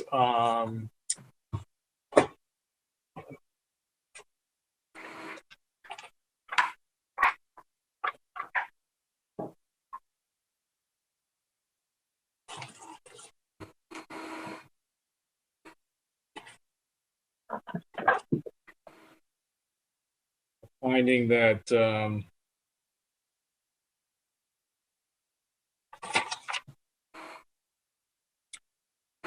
the landscaping plan may be modified as may be developed by a non-landscaping professional, aka not a licensed arborist or a landscape architect. This would allow the applicant to develop a sketch of the existing vegetation out there and propose that to staff rather than actually have a plan proposed, because essentially what they want to do is just get approval for what is out there now on the site. And that's something I could do administratively as long as you've waived the requirement for a landscaping professional to prepare that plan. And then there will be the two conditions below. Okay, so is that a third condition that you're suggesting? I think we can add it to the finding and just say subject compliance waives the required landscaping as proposed and the need to prepare future landscaping plans by to accommodate existing plantings on site by a landscaping professional. Okay. Questions from anyone? If not, does someone want to make a motion to approve the site plan modification with the findings as amended and the two conditions? So moved, John Lust. Motion by John, is there a second? Joe Vayuso seconds. Second by Joe. Further discussion? All in favor? Johnny in favor? John Lust in favor. Joe Chadwick? Joe Chadwick is in favor. Joe Vayuso? Joe's in favor. Paul Higgins? Paul Higgins is in favor. And Chair is also in favor, so that site plan modification is approved. I think that covers the items that we can vote on this evening, so let's run through the rest of our agenda. So going to old business. Item number 1 is 47 Gould Lane, Stony Creek Estates. That's a matter that we have been tabling, and I understand we're going to continue to table. We're waiting for still from environmental comments from our attorney. Is that correct? Harry Smith, town planner, that is correct. We're not out of time with the 90-day executive order extension, but we're starting to get pretty far into it. So I'll keep monitoring that and possibly propose a hearing date. There would be an additional 65 days the applicant could grant us, but we haven't looked at that yet. Okay. I guess we can get rid of the screen. We're still screen sharing. Sorry. Yeah, I'll get rid of delete that one. Yeah. Item number 2, Beacon Communities, and I understand we're not ready to vote on that one yet either. Is that correct? Yeah, our town council has suggested tabling that. I don't think it's been completely worked out yet to the April 1st meeting. Okay, so we'll table the Beacon revision to April 1st. Item number 3 is Emily Penner, special exception restaurant cafe on Main Street, and I understand we're tabling that one as well. Correct. We haven't set a public hearing date. There's an issue that'll come up later on and as a discussion item. Okay, item number 4, 48 Leeds Island Road. Again, we need a public hearing for that, and that'll be scheduled either the 1st or soon, I guess, right? Yeah, likely the 1st. I guess I might as well bring this up now. I am scheduled for my second COVID shot the day before the next meeting. So I am hoping I have no serious reaction, but I'll be talking to my assistant planner, and maybe we will have contingency plans in case I have trouble attending the meeting or can really only be there in a minimal way. But so I don't want to load the deck too much just in case I'm not able to really participate much. Okay, great. Thanks for the heads up. Okay, so item number 5 is that we're on number 5? Yeah, this is the Cosgrove Animal Shelter. Is that something we're ready to proceed with? I believe it is. I believe the applicant's representative is here, Mr. Preddy. Yes, Jim Preddy, Crisco Engineering. Also, John Hefferly, town engineer, is here, who has been kind of instrumental at putting this together with me. I will share the screen. So this, let's zoom back out. The overall property is the transfer station property. That is this long triangular shape with the 755 East Main Street kind of cut out of it. This is owned by American Polyfilm currently. The Cosgrove Animal Shelter is tucked in this corner over here. For those of you not familiar with it, come in off of East Main Street. There's a kind of a common driveway, and you would go to the right to the transfer station or down this driveway to the existing animal shelter. If we zoom in, this is the existing animal shelter property. The building that they currently house with some enclosed kennels on this side, some parking here that's slightly inadequate. There's a retaining wall, block retaining wall here, and another block retaining wall over here with the drainage ditch that we'll come back to later. But quite honest, currently there's a couple of drainage pipes that end here, go through this man-made stone channel, and then get picked up again into a flared end section, and then this pipe, and then down over to this corner where there's a swale watercourse. The proposal is to build some additions onto the existing building on this side over here, and then some around the backside. The existing stone line swale that I spoke of will actually get piped from one end to the other and filled in so that they can take advantage of a little more space. And also, quite frankly, the drainage ditch ends up filling up with weeds and trash that blow in there and all kinds of stuff. So piping it will actually keep the system a little cleaner. But pushing out this retaining wall to give them a little more space here for the outdoor area for the dogs. We are reconfiguring the parking lot somewhat to give them a few more spaces and actually, more normally dimensioned spaces, and get them off the building. Right now, it's pretty close to the building, and this will alleviate a problem so they can have a sidewalk to the new front entrance, which is in this new section over here, handicap space. There's a little barn here for, I believe, after hour drop off, emergency situations or something like that. There is, let's see, the grading plan kind of shows some of this in more detail. Here's the pipe that we're installing, a new hydrodynamic separator. So in addition to getting rid of that trash trap that was there, we'll also be treating the stormwater that comes from other parts of the transfer station in this parking lot and running it through a hydrodynamic separator and then into that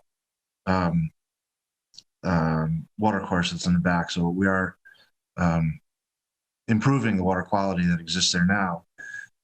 In addition to that, on the back side of the building, where there was kind of a grass swale that was very kind of flat and didn't function very well, we're going to shape that up a little better, steepen it up, and then also add a stone section to the bottom of it to be able to infiltrate and store some water on that side, and then dry that up when the weather's nicer. We're going to dump our roof drains into that stone swale to provide a water quality volume for the new roof.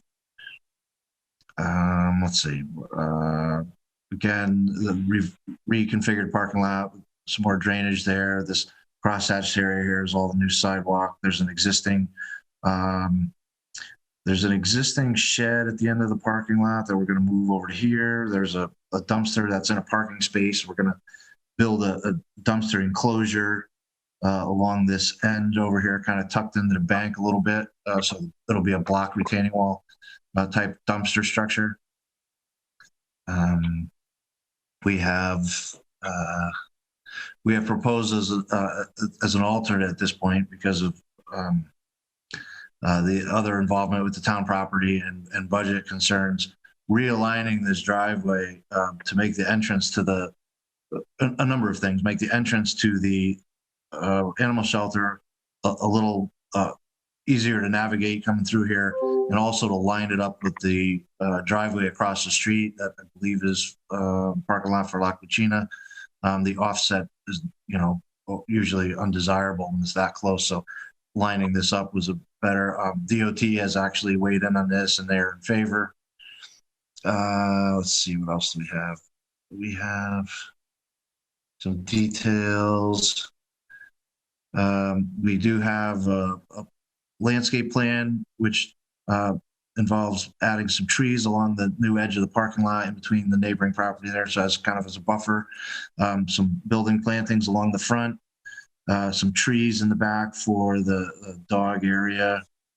This kidney-shaped thing is a splash pad that was kind of on a wish list, animal shelter folks, but that in itself presents a few problems, and we're trying to get clarification from the health department. But because there would have to be a drain in it, it can't go to the stormwater because of the potential bacterial issues, and it can't go to the sanitary system because it could collect rainwater. So we're kind of talking to we're trying to work that out with the health department. So that may or may not be even part of the project if it can't get sorted out.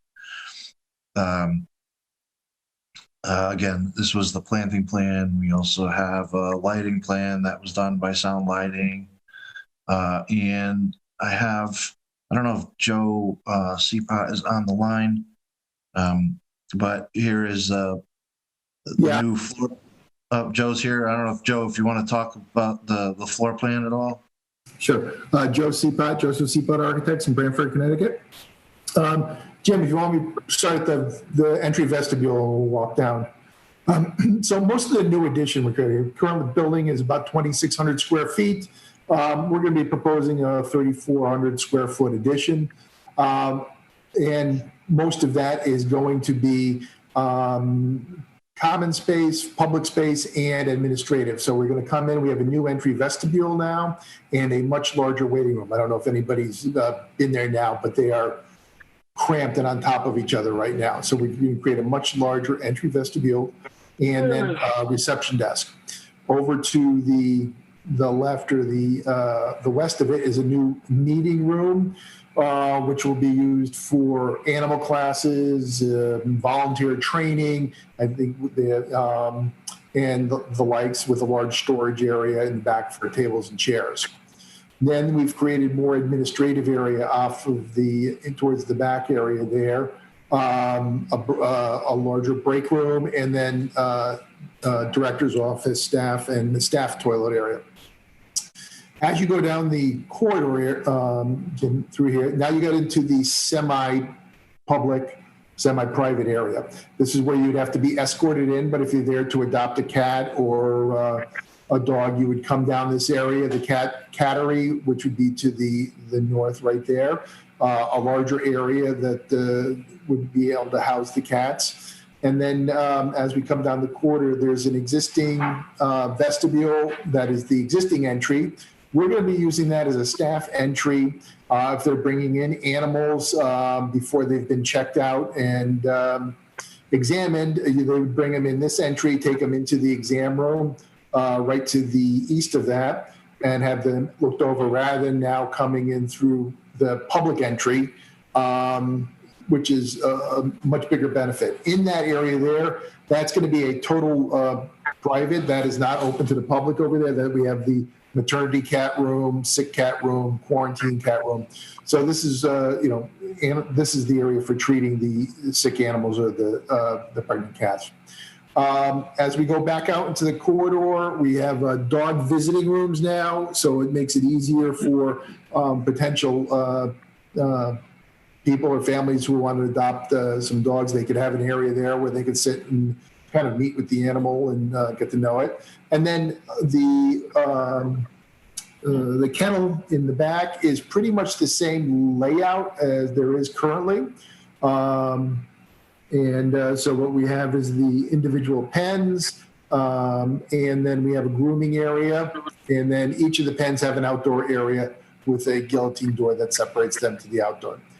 And then as we go south, we've added on more storage, mechanical area, and food storage into the back area there. They're in a big need of more storage. So that's the basic layout of the building. And what we're proposing. What we've tried to do is make the space more visible from the entry with kind of highlighting the entry, the vestibule. You can see on the north and the west elevation. And then kind of keeping with the character, we're proposing a standing seam metal roof. We're right now have metal siding. We're looking at options in that, and we have some CMU or concrete block also on the exterior of the building. So that's pretty much it. If there's any questions, I'd be happy to answer. Chuck Anders, Chair. Thank you, Mr. Seapot. Mr. Preddy, anything else before we turn it over to staff? No. Again, this is additions and improvements to an existing structure that's, currently in use. And I think between the improvements to the building and what we're doing to the site, it's overall an improvement to the whole situation there. Thank you. Chuck Anders, Chair. So Harry or Evan, do you want to summarize or have comments, staff report on this proposal? Sure. Sorry, I don't know why I can't. Here we go. Evan Brining, Assistant Town Planner. That didn't work. Jim and Tony covered most of the information, but again, this is an existing animal shelter, no change in the use. The project will not have any changes in the bulk requirements. Concerning the landscaping plan that was submitted, that can be found on sheet C-6. This plan shows the removal of about 20 feet of existing vegetation along the property line with 777 East Main Street. The front yard landscape requirements are possibly not met, given that the application doesn't really involve the piece of the property that's on the front side facing the street. The side yard landscaping requirements are satisfied. The applicant is proposing to move the entrance to be aligned with the entrance across the street, as Jim stated. This satisfies section 5.36. Off-street parking, the commercial kennel animal shelter use is not included in our parking requirement table. However, table note 1, other uses not covered in the section, the commission shall determine the number of parking spaces required based on the requirements of comparable uses. One comparable use we thought could be used was veterinary hospitals. This has a requirement of 1 space per 250 square feet. This would end up requiring 24 spaces. The applicant has provided or proposed 24 spaces. The applicant has provided a site lighting plan. Due to the late submittal, staff has not reviewed this yet. A grading and utility plan has been provided on drawing C-1, and a precast block retaining wall with a height of 4 feet in some locations is depicted on the side of the proposed addition. Any retaining wall over 3 feet in height requires a zoning permit. Staff recommendations. We have 2 findings. Concerning the landscaping, one, subject to compliance with the conditions listed below, the commission finds that the applicant has demonstrated excellence in landscaping design per section 6.3L2 and waives the required landscaping per section 6.3. The commission finds, and our second finding is the commission finds that per section 6.3D3, due to the minimal impact of the proposed activity with respect to the surrounding uses and the larger property of which the animal shelter is a part, that the development of the landscaping plan by a landscape professional is not required. And we finally have one condition concerning lighting. To reduce glare, all fixtures shall be demonstrated to meet the IES full cutoff definition unless they are emergency lights or very low accent lights. Fixed, not mounted, not adjustable arm mounts shall be used for all fixtures. The correlated color temperature of the light source for all exterior fixtures, either building or pole mounted, shall be equal to or less than 3,000 Kelvin. Information on all building mounted light fixtures shall be provided, including cut sheets with all model choices indicated in updated photometric plan, including an updated schedule providing information on the different types of fixtures and light surface level projections in foot candles that are in compliance with the requirements of the zoning regulations. That's it for me.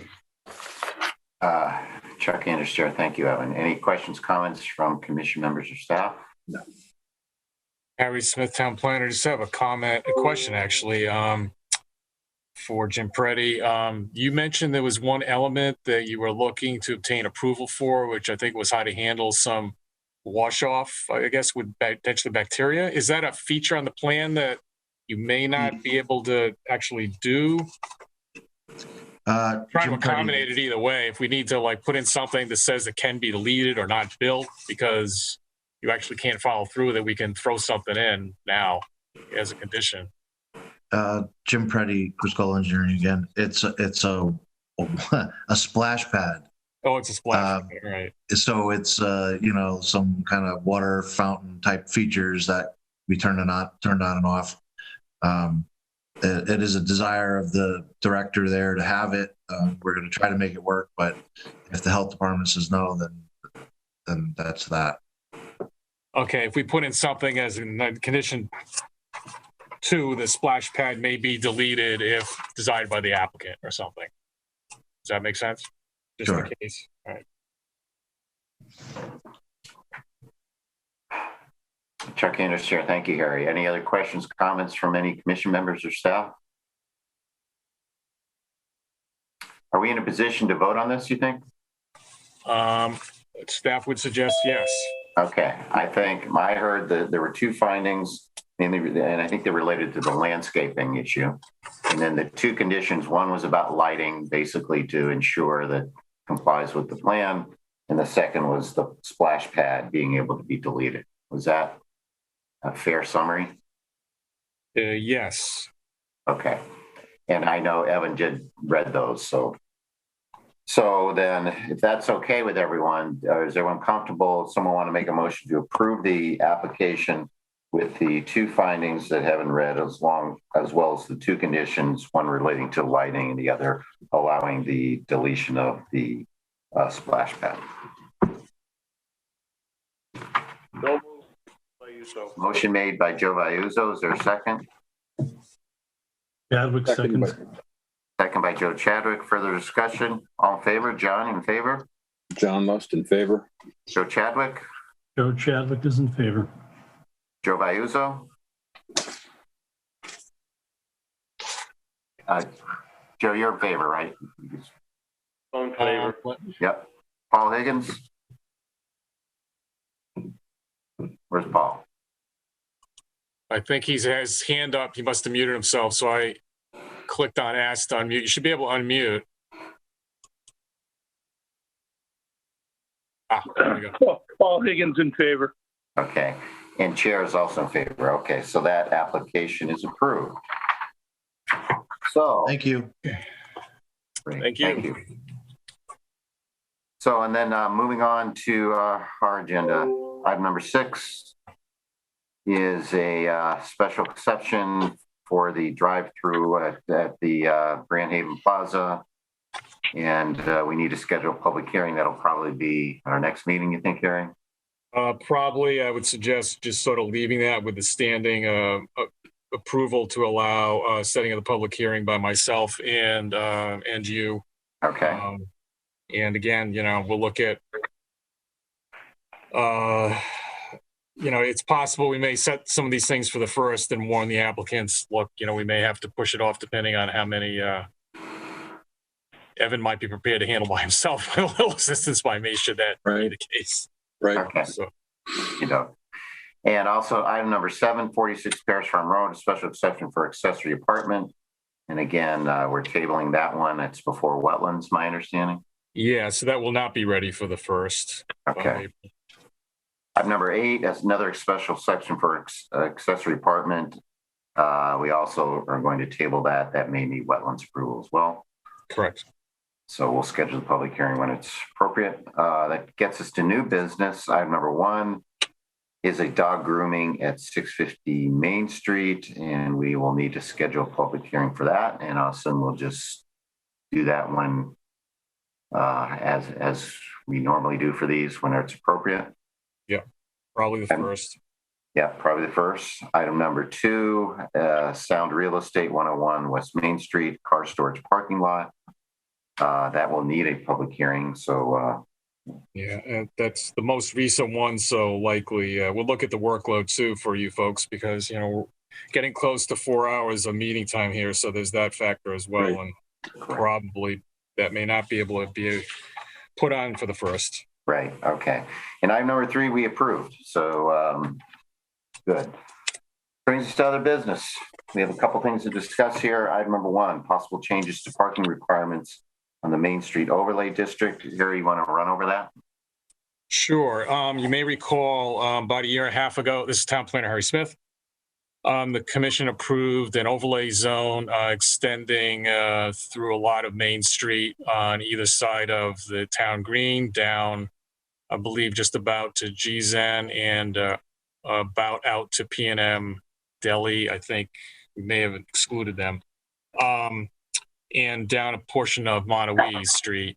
There is an applicant on the agenda for a restaurant right in one of the existing buildings going down the hill towards GZen. That particular site has no parking associated with it. It is within a certain distance of a town lot. I think when this thing was set up, we created a reduction in the otherwise applicable parking requirements for restaurants, bringing it down to 75% of what was otherwise required. That was sort of a placeholder. There was really no research that I did or could find that said that's the magic number. So we sort of set that as a place to start. For this particular applicant, the 75% is certainly not going to do it. There is a section of the parking regulations would allow you to consider the parking requirements in view of the historic use of the property, but that has been retail. So arguably that, probably maybe takes care of about 5 spaces of their requirement. So for what they're looking at, they're probably looking at, somewhere between 15 and 20 spaces, depending on how you calculate the interior. There's a bar also proposed, which requires a lot of parking under the regs. So they are wondering whether the commission would be willing to, on its own, propose changes to the Main Streets Overlay District to further relax the parking requirements for restaurants. So I guess that's the first question is, do you want to do this yourself? We'll leave that to the applicant. And the second question is, what do you want to propose? So maybe I'll leave it at the first question and go to the second question after the first question. Okay, first question is, do we want to change it at all? And if so, do we want to do it ourselves or have the applicant do it?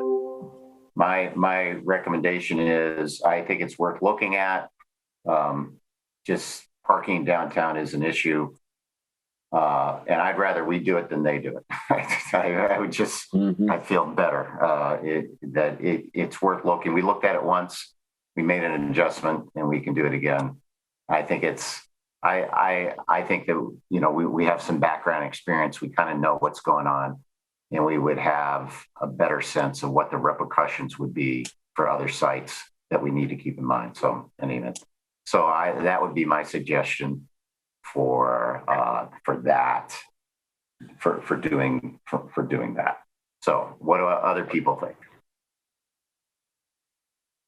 No, I agree with you, Joe. I agree with you, Chuck. We know what we're looking for, not the applicant. Yeah. I think for the downtown area where we, that's where I'm How much relaxed is it now? I mean, I'm trying to remember. It was relaxed. About 25% of the requirement you'd otherwise have to come up with. So you only need to do 75% of what would be asked for in any other area of town. And you can look at how close is public parking, because there is public parking around. So that you kind of tweak it into that, because that's, maybe appropriate in some places rather than others. So. Yeah, and when I was in New London, we also had a requirement that any kind of consideration, like we did have a setup so that if a proposal was within X feet of municipal parking, then we went to the parking commission in the city and said, do you have capacity? And they would say yes or no. And if they said yes, it would get approval. And then there was a requirement that if you had any parking on site, you could not eliminate that and propose a building. So it wasn't a way to basically eliminate any of the parking that was already present in the city. So that might be something else we'd look at.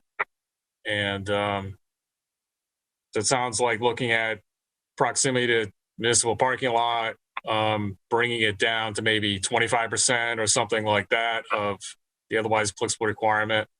And I can propose that. I mean, if that makes sense, I was going to just bring some ideas to the next meeting, or I can just sort of go ahead basically with that as the marching orders, if that's commission's comfortable with that. Yeah, the danger of doing it, in my mind, is if someone says, "Oh, you've eliminated all parking. I have stuff for parking. I'm just going to get rid of it and expand my business." And I think we do need. We don't want people throwing away their private parking if they have it either. I mean, those are the sort of balancing and things that we need to be aware of when we do something like this. So yeah, but I like the proximity to public parking and all that other stuff. All right. What do others think? I've been talking. Looks like Mr. Cosgrove. He's an ex officio, so he can probably speak. We need to unmute him though, right? I'm making you a co-host, Jamie, so you can talk. Raise it. Thank you, Chuck. And I support and I appreciate actually the commission taking this up. As Harry had mentioned, this discussion came up due to a existing or an application you're about to hear. However, from our discussions, it was very clear that this is something that I think the town should address. It shouldn't be for the applicant. The commission should address this. One of the things that we're challenged with is continuing to improve the vibrancy of downtown as the economy changes, market changes, industry changes. We have to adapt with that. We know Branford is a destination for restaurants. We do have some in town that people come to our town. They don't not only serve Branford residents, but we know a lot of people will come. And I think, bringing some additional restaurants to our town will only improve that vibrancy. A couple of things, though, I just do want to comment on. Where hearing, I feel as somebody who's down there, every day, and again, this is just one person and what I'm observing. I don't feel we have a parking problem currently. I do think, and just quite honestly, just looking around the green area, not looking, on-street parking as well as just the municipal lots that are available behind the green. and Town Hall Drive and staying away from the residential areas, there's probably anywhere between 350, 400 spots just on those couple blocks when you add it all up. And plus, just to share another quick thing, I know it's late. Many of you are probably aware of the jazz series that we have on the green, which probably attract, I would say, anywhere between 800 to 1,000 people at a good evening. A couple years ago, we restricted people parking on the grass. They had to utilize parking spaces that on-street parking or municipal parking spots. After we instituted that and eliminated people from parking on the actual green itself and on the grass, we did not see a decline in attendance. And so that just shows that there is parking. I know another thing that Harry has been working on, I think has some funding aside. I know he's got a lot going on, so he hasn't taken on in earnest, but has some funding aside for wayfinding. I think there's things that we could do as a town to direct people to the municipal parking or public parking that does exist in this area. So I only think it could be a benefit, not only to the restaurant industry, but really the retail and just the overall vibrancy of our center if we were to relax that restriction.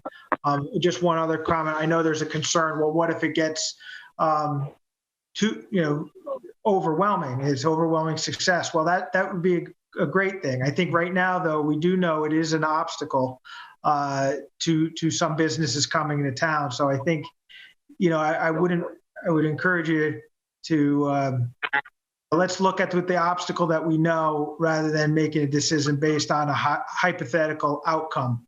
I think we are hearing from businesses, and I do agree with you, Chuck. We wouldn't want to see any existing properties eliminate parking, and I think that's something you could address in your reg change. The existing count that exists on a parcel would have to remain. They couldn't, take that away under redevelopment. Thank you. Chuck and Chair. Thank you, Jamie. Other thoughts, comments by anyone? Chuck, I have a comment. Fred Russo. I think that I agree with Jamie that there's probably a lot more parking spaces than people realize. Behind the buildings. If you go down Main Street, if you don't know they're there, you might think there's not enough parking. So I think that one of the things we might want to consider is to map out where all those parking spaces are, so that when someone comes, we can put on the town website or whatever, there's a way to find out where parking is. The other thing is that particular lot we're talking about, the municipal lot, it has a limited amount of parking spaces, can only hold a limited number of people. Whether they go to a restaurant or they go to a shop, it's not going to hold any more, any less. So if you fill the lot with people who are going to be at restaurants, then the people who go to the retail side have no place to park theoretically. If you fill it with people on the retail side, there's no place for the diners to shop. I think I don't want to sound too simplistic, but I think you almost have to leave the lot alone and let it seek its own level. Restaurants do their business at night. Most of the shops not open during the night. I think that when you start to restrict it to this much or that much, there's no one there that's going to monitor that. We're going to make rules and regulations that be almost impossible to enforce. And my feeling would be, with the exception of handicap spaces that have to be there, let the lot open it up. Anybody that comes to this town, you shouldn't have to decide whether they're going to eat or they're going to go shopping. There's a lot there. They're going to go. They may do both. They may do one and then the other. So, or one time. I just don't think that restricting it in any way really makes any sense for any public lot. It's a town lot. It's open to the public. How they choose to use it to almost 100% degree is up to them. Assuming they're not going to abuse it or whatever. And so I'm always skeptical that we have something that restricts people, because they're going to figure a way out anyway. If we make it more knowledgeable as to where the parking spaces are, that alone might eliminate a tremendous amount of spaces. So I agree with Jamie, and Chuck, I agree with you too. I think it's our responsibility to make those decisions. We should never put that on the burden of an applicant. That's our job to do. So I'm agreeing with everybody, but I think, in my own opinion, is I think the less restrictions we put on a lot, to the general public, whether they're from Branford or from out of town. We want them in our town. And that's a good problem. Not maybe having way more people in our town who want to do business here than without having enough park business. People down in New Haven, people stand in line at Sally's and Pepe's. There's not enough spaces. They got lines out the door, literally. They find a way to park somewhere. Maybe they double up in cars. Maybe they carpool to get there. It would be the same thing if we had that problem. I think we have plenty of parking spaces for the size of our town. And I think if we're going to take one lot and try to do something to that, 25%, 75%, I don't know how effective it's going to be in the big picture, but that's my thoughts on it. Thanks, Fred. Anyone else? Any thoughts? Joe Chadwick speaking. I think this would be a great opportunity for us to look at more performance-based metrics on how we determine parking spaces per occupancy. This has been sort of a pet peeve of mine for a long time. And this would help, I think, just give us a rationale for accepting or declining parking variations among applicants. Give us science and maybe some better metrics to do that. As far as the quantity existing parking, when I moved to Branford, I was absolutely giddy about the ability to park downtown, even though I could walk to town most of the time, anytime I choose. This was living in New Haven, where I had done development administration very early in my career, where parking spaces in the New Haven Parking Authority were sold like several times over. It makes just no sense to have that sort of hyper-regulated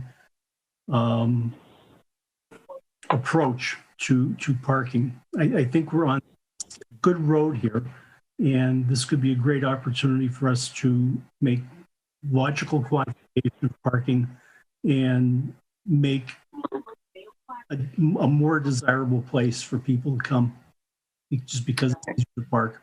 Thank you. Chuck Anderson, Chair. Thanks, Joe. Anyone else? Harry, you got what you need? You can talk to me too. I'm happy to. Yeah, I think I got the general idea. Before I finalize writing it up, I think maybe I'll come back if you're willing to discuss it one more time next meeting, and then can finalize it and propose it as an application and get it going. Okay, great. Brings us then to item number 2 under other business. Possible commission initiation of zoning map amendment application to change zoning of existing PDD approved in 2015 for several properties at exit 56 to Costco PDD. Okay, so here's my understanding of what's going on here. As you know, we got a letter from a realtor for the Cook property saying, please clarify the status. We sent it to our attorney.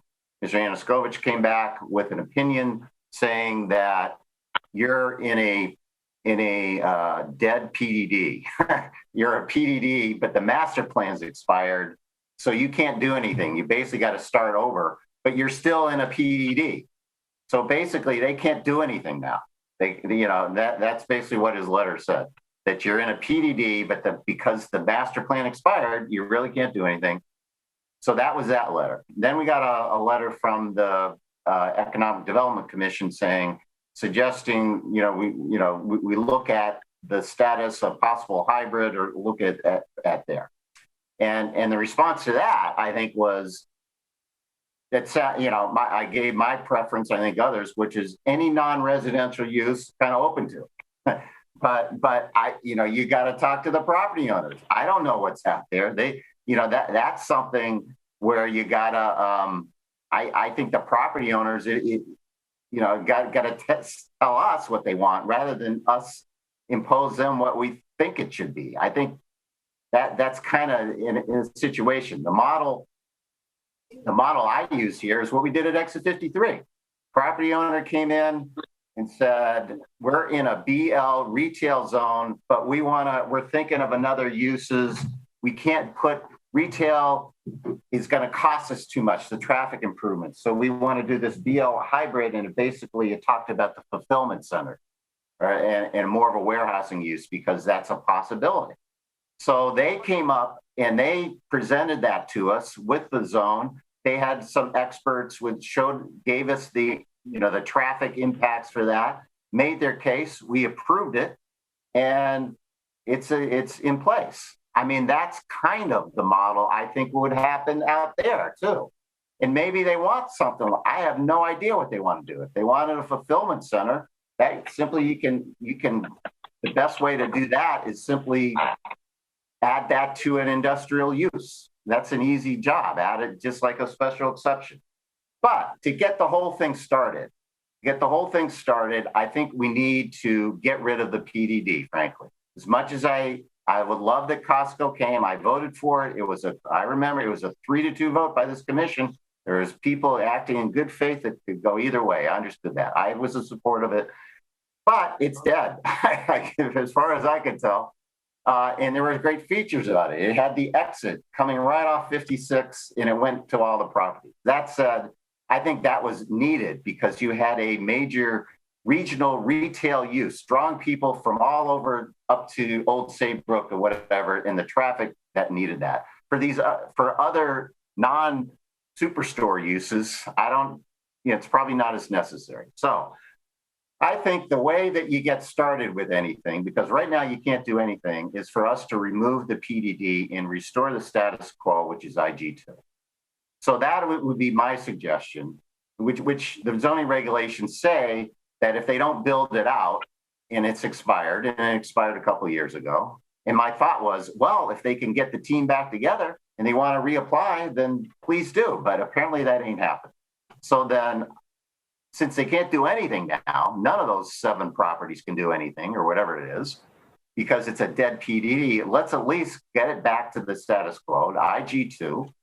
And then if someone says, I want to tweak IG2 by doing something else, then come in like they did at Exit 53 and say, we want to do this. So that was my thought for this discussion number 2. So that would be that would be the start, is that we remove the PDD and put it back to the IG2. So at least, frankly, you can, that's what it was pre-PDD. And that's what the rest of the area is located. So, and that allows a whole bunch of uses and allows them to do something. So what do people think of that? Chuck, Fred Russo. Yeah. I did this once, I'll do it again. I respectfully disagree with you in this respect. 53 is a hybrid, 54 is a hybrid, 55 is a hybrid, right? There's no reason why 56 isn't a hybrid. That's, well, and it'd be more versatile. Anything you want to put there, you can do it almost. There is one hybrid zone, Fred. It's called BLHR. Okay. And BLHR excludes uses that you want to have here. By the way, in the BLHR zone, you can't do a bunch of industrial uses. Assembling, manufacturing, processing, prohibited. Contractor's yard, equipment, prohibited. There are freights and bus terminals allowed in IG2, prohibited in the hybrid zone. Exit 55 is not a hybrid zone. The hybrid zone is something we invented specifically for Exit 53. And if you look at the text, it says you can't even have the uses on Route 1. Remember? Yes. Because they said we're on Commercial Parkway. So if we rezoned it, that text is in the regulation that says you can't even do it on Route 1. So the properties we're talking about, including the Cook property, are on Route 1. So you can't just say, we're going to do what we did here and put it here. It doesn't fit. That said, what you should do is to make it what it was. And if there is a particular use in the hybrid zone, and I don't know what it, then you put that in the IG2. I don't know what the use is. I don't know what they're thinking. I really think this needs to come from the developers, not us imposing down. That's my preference, is that somebody from there says, we got a proposal. This is what we'd like to do. And that's why I'm using Exit 53 as the model. They had a notion. They said, and they got people to back it up. They had some consultants come in who were good, who had a history of what the Exit 53 interchange was about, who said, this is what we think it should be, and this is why we can't do this, and whatever that was knowledgeable, and they made a presentation, we bought it, and we approved it. That's what I think the model should be for this too. And to get it started, you got to eliminate the PDD. I'm not saying rezone it. You can't rezone it to what it is at exit 53. 55 is totally different too. Right. We approved a PDD. We just approved a PDD for 55. Right. It was a mixed use, mainly residential, but it was a mixed use development. And that's an option too. If someone wants to do the PDD again or do a new PDD, they got to do that. I'm not going to propose a PDD for that because I don't know what it is. That's ideally the way it starts. But the other reason that I think it's good if the PDD is dead, that I would take it out, is because right now we got an exposure for 830G because it's not industrial. There's an industrial use exemption for 830G projects. So I have a fear that someone can plop some affordable housing, high density residential affordable, and say, aha, it's not industrial, so you can't do it. That's another reason in my mind, it's good to get rid of the PDD if it in fact is dead. If someone can tell me it's not dead, it's coming back, then I'm all in favor of that. Then I'll deny my own proposal. but that's not my understanding. That would be what I would suggest that we start. So in any event, and if somebody there is no zone you can rezone it to other than IG2. You would not zone it to BLHR because that doesn't fit. It's not because it doesn't apply on Route 1. If you look at the details, that's my take on that. So, all right, there you go. All right, this is Paul Higgins, Commissioner. Yeah. I agree with Chuck's approach here. You got to get the property owners to tell us what they want. So let's go along with that approach. John Lust here. I agree with you too, Chuck. Joe, any thoughts? Joe? Oh, I'm 100% in agreement with you, Chuck.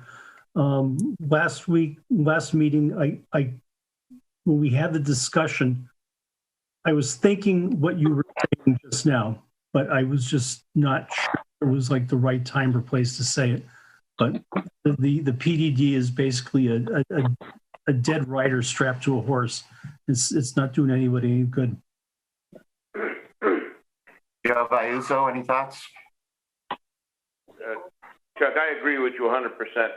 Exit 53 was a unique situation over there because they had a problem that the on-off exit was only in one direction, and that's why they couldn't get any positive retail there because it was a different situation. And exactly what you said, exit 56, you can get right off the highway and be right out in that area without causing any massive traffic jams in the surrounding area. And you got Route 1, you got 95, and everything is in a very close proximity without clogging, a lot of the streets over there. It's a totally unique, different situation than Exit 53. Exit 53 is because that only one way on and off to 95. It stopped, and they couldn't afford the road improvements to justify what was going there. It was just common sense. It was not justifiable financially, amongst other things. So I think it's every situation is different. Exit 56, it's got its own unique situation. So I think, like you said, bring it back to an IG, whatever zone it is, IG2, I think you said, and let them come to us and propose what they have planned for over there, and see. We'll go from there, just like you said. Thanks, thanks, Joe. Massimo, did you have thoughts? I do. I agree with you. Also, I agree with getting rid of the PPT. I think giving them, more of an option to come to the table with different ideas on what they want to do there would probably bring more options to the table for us and see what they got to offer, and build out. So I agree 100%. Okay, thanks, Russell. And Fred, I'm not disagreeing that maybe we need to, you're right, maybe to do something more. May have to add something, maybe the warehousing fulfillment center is appropriate for that area. which was the main change they were putting in over there. And that may be appropriate here. It's not allowed now, but tell me, you know, you need somebody to tell us what to do. So at least we'll get started by putting it back to IG2. That's what I'm saying. I don't have an objection with asking the property owners what they think. But remember, property owners are temporary too. You know, you ask them what they want. They have nothing in front of them at the moment. You ask them what they want. They tell you, we do what they want. And maybe, I don't know, it looks like the tail wagging the dog. That's what I see it as. I think we as a commission, we should gather all the information we need to gather from whoever the sources are. And then look at the property. You know, I know you're concerned, you said I'm concerned about affordable housing. I'm not saying it's impossible, but it's nearly impossible because, I mean, when Beacon came around, they told us they had 17 different locations they looked at. And they wouldn't look at an exit 56 for a house because it would be way too expensive for them to do something there. It just doesn't fit the model that they would need. They don't need an exit 56 for affordable housing on it. But the flip side is, and I want to argue both sides of the argument. So what if affordable housing came there? We're always talking about where's our affordable housing, where's our affordable housing. If we had an option to put it there, you're saying it's not a good option. Where do we put it? I mean, we can't fight all the battles on the same thing. You have to make an assumption, I think, you know, based on all the facts that exit 56 is a commercial piece of property. And although affordable housing to go there, it's highly unlikely they would choose that spot because of it's more than what they would need. They'd be overpaying for something that they don't need that kind of exposure to highways, on and off exits and entrances. So that's my thought. I know where you're coming from, and when I say I disagree with you, I disagree to the extent that the way we've had it, you know, 56 was just as a special exception as 53. I mean, everything that 53 didn't have, 56 has. And we had it all, we still couldn't close the deal. We couldn't close the deal. Well, what we say, we didn't close the deal on something that we should have been able to close the deal on. You couldn't get a more ideal location at 56 for a company like Costco, who was a wonderful company. We couldn't close the deal. That's how I see it. So we have an exit up there, the most valuable exit in our town, and we can't get anybody to go up there. Yet we can get 53, which is probably the least desirable, and it's being developed. So I don't know. I just think we have to try something different. Okay, Fred, I'm not disagreeing with much you said. Like I say, I was in favor of Costco. And, you know, and if it had what it would have, you know, whatever, it was type 3 I remember 3-2, and in any event, that was, and I like the way they managed the traffic and so forth. And maybe they can propose something here. I'm not. I hope they can. I will disagree on one thing. I just think that residential is what goes. That is where we've seen it. Where we've just approved probably 500 units of residential. Major projects we've approved in the last year. What have they been? It's driving it is the residential. And if this, you know, I've seen it in other towns. There's lots of 830G applications out there. So and this is a part of town that I want to reserve for non-residential, for economic development, and it could include retail. So I'm not. I just think the market will prove that to be true. That piece of property is so valuable. It's too valuable for housing of any sort. It's just too valuable, and I don't think property owners would sell their property to affordable housing development when they could get probably more money selling it in a commercial way. Who knows? In any event, are you good with deleting the PDD? I mean, it sounds like the majority of us are, Fred, but I just delete the PDD. That's all I'm talking about. Yeah, I'm good with that. Okay, let's do that, and then we can find out this other stuff. So we could propose that to a public hearing because it's a zone change application to delete the PDD and restore it to what it was, which is the IG2. And then, you know, and then we have public hearing. People show up and say, no, then we can don't approve it. But anyway, I think that's the place we start. Okay. So what else? You want to, Chuck, Jamie would like to say something, I think. Please. He's muted. I think you can just unmute yourself, Jamie. Yep. Thank you. Thanks, Chuck. I feel like I just want to make a comment. I mean, the point that you received a letter from a realtor, plus I think even us in town, and discussing this, right? The PDD that and the legal opinion that we have, there's uncertainty of what somebody can even do with the property. So I think the commission does need to make a decision on what to do on that. And I hear what you're saying, Chuck, in terms of, and just so I'm understanding you correctly, you're saying, hey, if the property owners or developer comes forward and they want to do a PDD or some type of hybrid zone, we should hear from them on that, correct? Absolutely, yeah. And but you want to the only thing I think where I think the commission may want to take maybe take control or the role in it is looking at the IG2 zone. And you touched on it. Perhaps there's other uses that currently do not exist in the IG2 zone.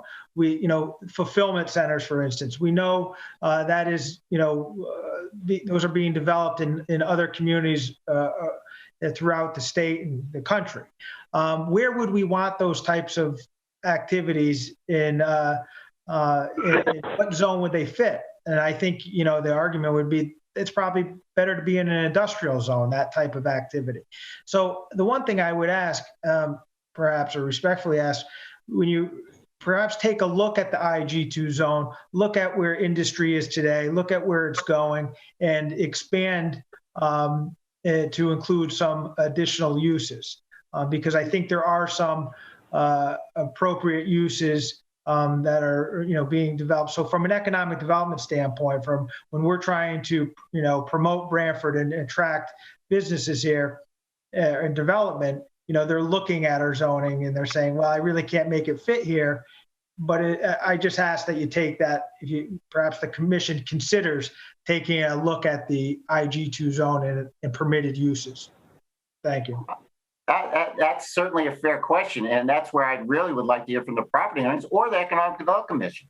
It's a very simple, right now there's a line for fulfillment centers. Right now it has an N for IG2 and it has an SE for the BL. So we could just change an N to SE in IG2. I think that would be easy, but I don't know I want to know what people want, or what people, in fairness, Chuck, I think, and to the point that Fred was making, and quite honestly, even the point that the commission was making on the parking on this center. I mean, as a town, as the planning commission, as I think, we may want to take, it may not just be limited to those property owners. I think we as a town, what do we want to, see and we may want to engage others that are, it could be developers, commercial real estate brokers, what would fit here, get the input from a broader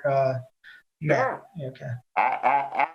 Absolutely. I think with Exit 56, there's a history of we hate retail.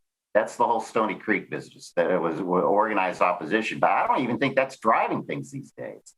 Any type of industrial or use, which could be a fulfillment center, maybe that is a good thing that we could do on our own. But I kind of want to hear, again, I want to hear what people think. And that's why I use Exit 53 as a model, because they had intelligent people. They used experts. They came in, they made their case. It made sense.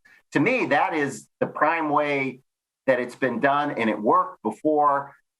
And I'd like to see a little more of that here. But for now, let's at least get off the dead thing that ain't working and get it IG2, and then we could go further. Okay, so anything else? Because it is 11:28. Okay, Harry Smith, Town Planner. So should I take my direction to be preparing an amendment to rezone the current PDD properties back to IG2? Yes. Okay, that's a starting point. Okay. Thank you very much. Okay, so item number 3 is establish a bond for 148-172 Main Street. Harry Smith, Town Planner. We have a memorandum from Daniel Brennan, the zoning enforcement officer. who is recommending that the commission approve a bond in the amount of $797.63 for outstanding landscaping at that property. Is there a motion to approve that bond for the 148-172 Main Street? So moved, John Lust. Motion by John. Is there a second? Second, Chadwick. Second by Joe Chadwick. Any further discussion? All in favor? John? John Lust in favor. Joe Chadwick? Joe Chadwick is in favor. Joe Vayuzo? Still in favor. Paul Higgins? Paul Higgins in favor. Chair's also in favor. Item number 4, establish a bond for 131 Commercial Parkway. That's the Vox Church site. Harry Smith, Town Planner. We have a memorandum from Daniel Brennan, the Zoning Enforcement Officer. He is recommending that agreement with the proposal for a bond to be established in the amount of $37,580 to cover soil and erosion controls per condition 1A, the approval, and survival of plant materials per condition 2B of the approval. Okay, is there a motion to approve that bond for the 131 Commercial Parkway? Joe Vayuso approves. A motion by Joe. Is there a second? John Lust, second. Paul Higgins seconds. Second by John. Further discussion? All in favor? John? John Lust in favor. Joe Chadwick? Chadwick in favor. Joe Vayuzo? Favor. Paul Higgins? Paul Higgins in favor. And Chair also in favor. Item number 5, approval of appraiser for Branford Road subdivision. We have a proposal from the applicant for the approval of a Mr. John Nitz, N-I-T-Z, who is a certified general real estate appraiser by the state of Connecticut, and also a member of the Appraisal Institute, which is a requirement of the zoning regulations for appraiser looking at open space values. So I think he meets the requirements. Okay. Someone make a motion to approve Mr. Nitz for the appraiser for the Branford Road open space evaluation on that subdivision. So moved, John Lust. Motion made by John. Is there a second? Second, Chadwick. Second by Joe Chadwick. Further discussion? All in favor? John? John Lust in favor. Joe Chadwick? Joe Chadwick in favor. Joe Vayuzo? Vayuso in favor. Paul Higgins? Paul Higgins in favor. And Chair's also in favor. Next is planner's report. Given the lateness of the hour, really have nothing to add. Thank you. Harry Smith. Okay. Anyone else got anything? No. Got a half hour more to go.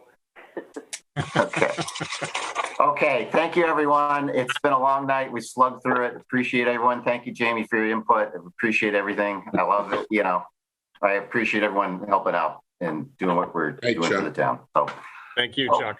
Okay. Thanks. Someone make a motion to adjourn. So moved. Second? Chadwick. all in favor, John? John Lust in favor. Joe Chadwick? Chadwick, aye. Vayuzo? Vayuso in favor. Paul? Paul Higgins most definitely in favor. Yes, and Chair's also in favor. Good night, everyone. Good night. Good night. Thank you. Over and out. Yeah.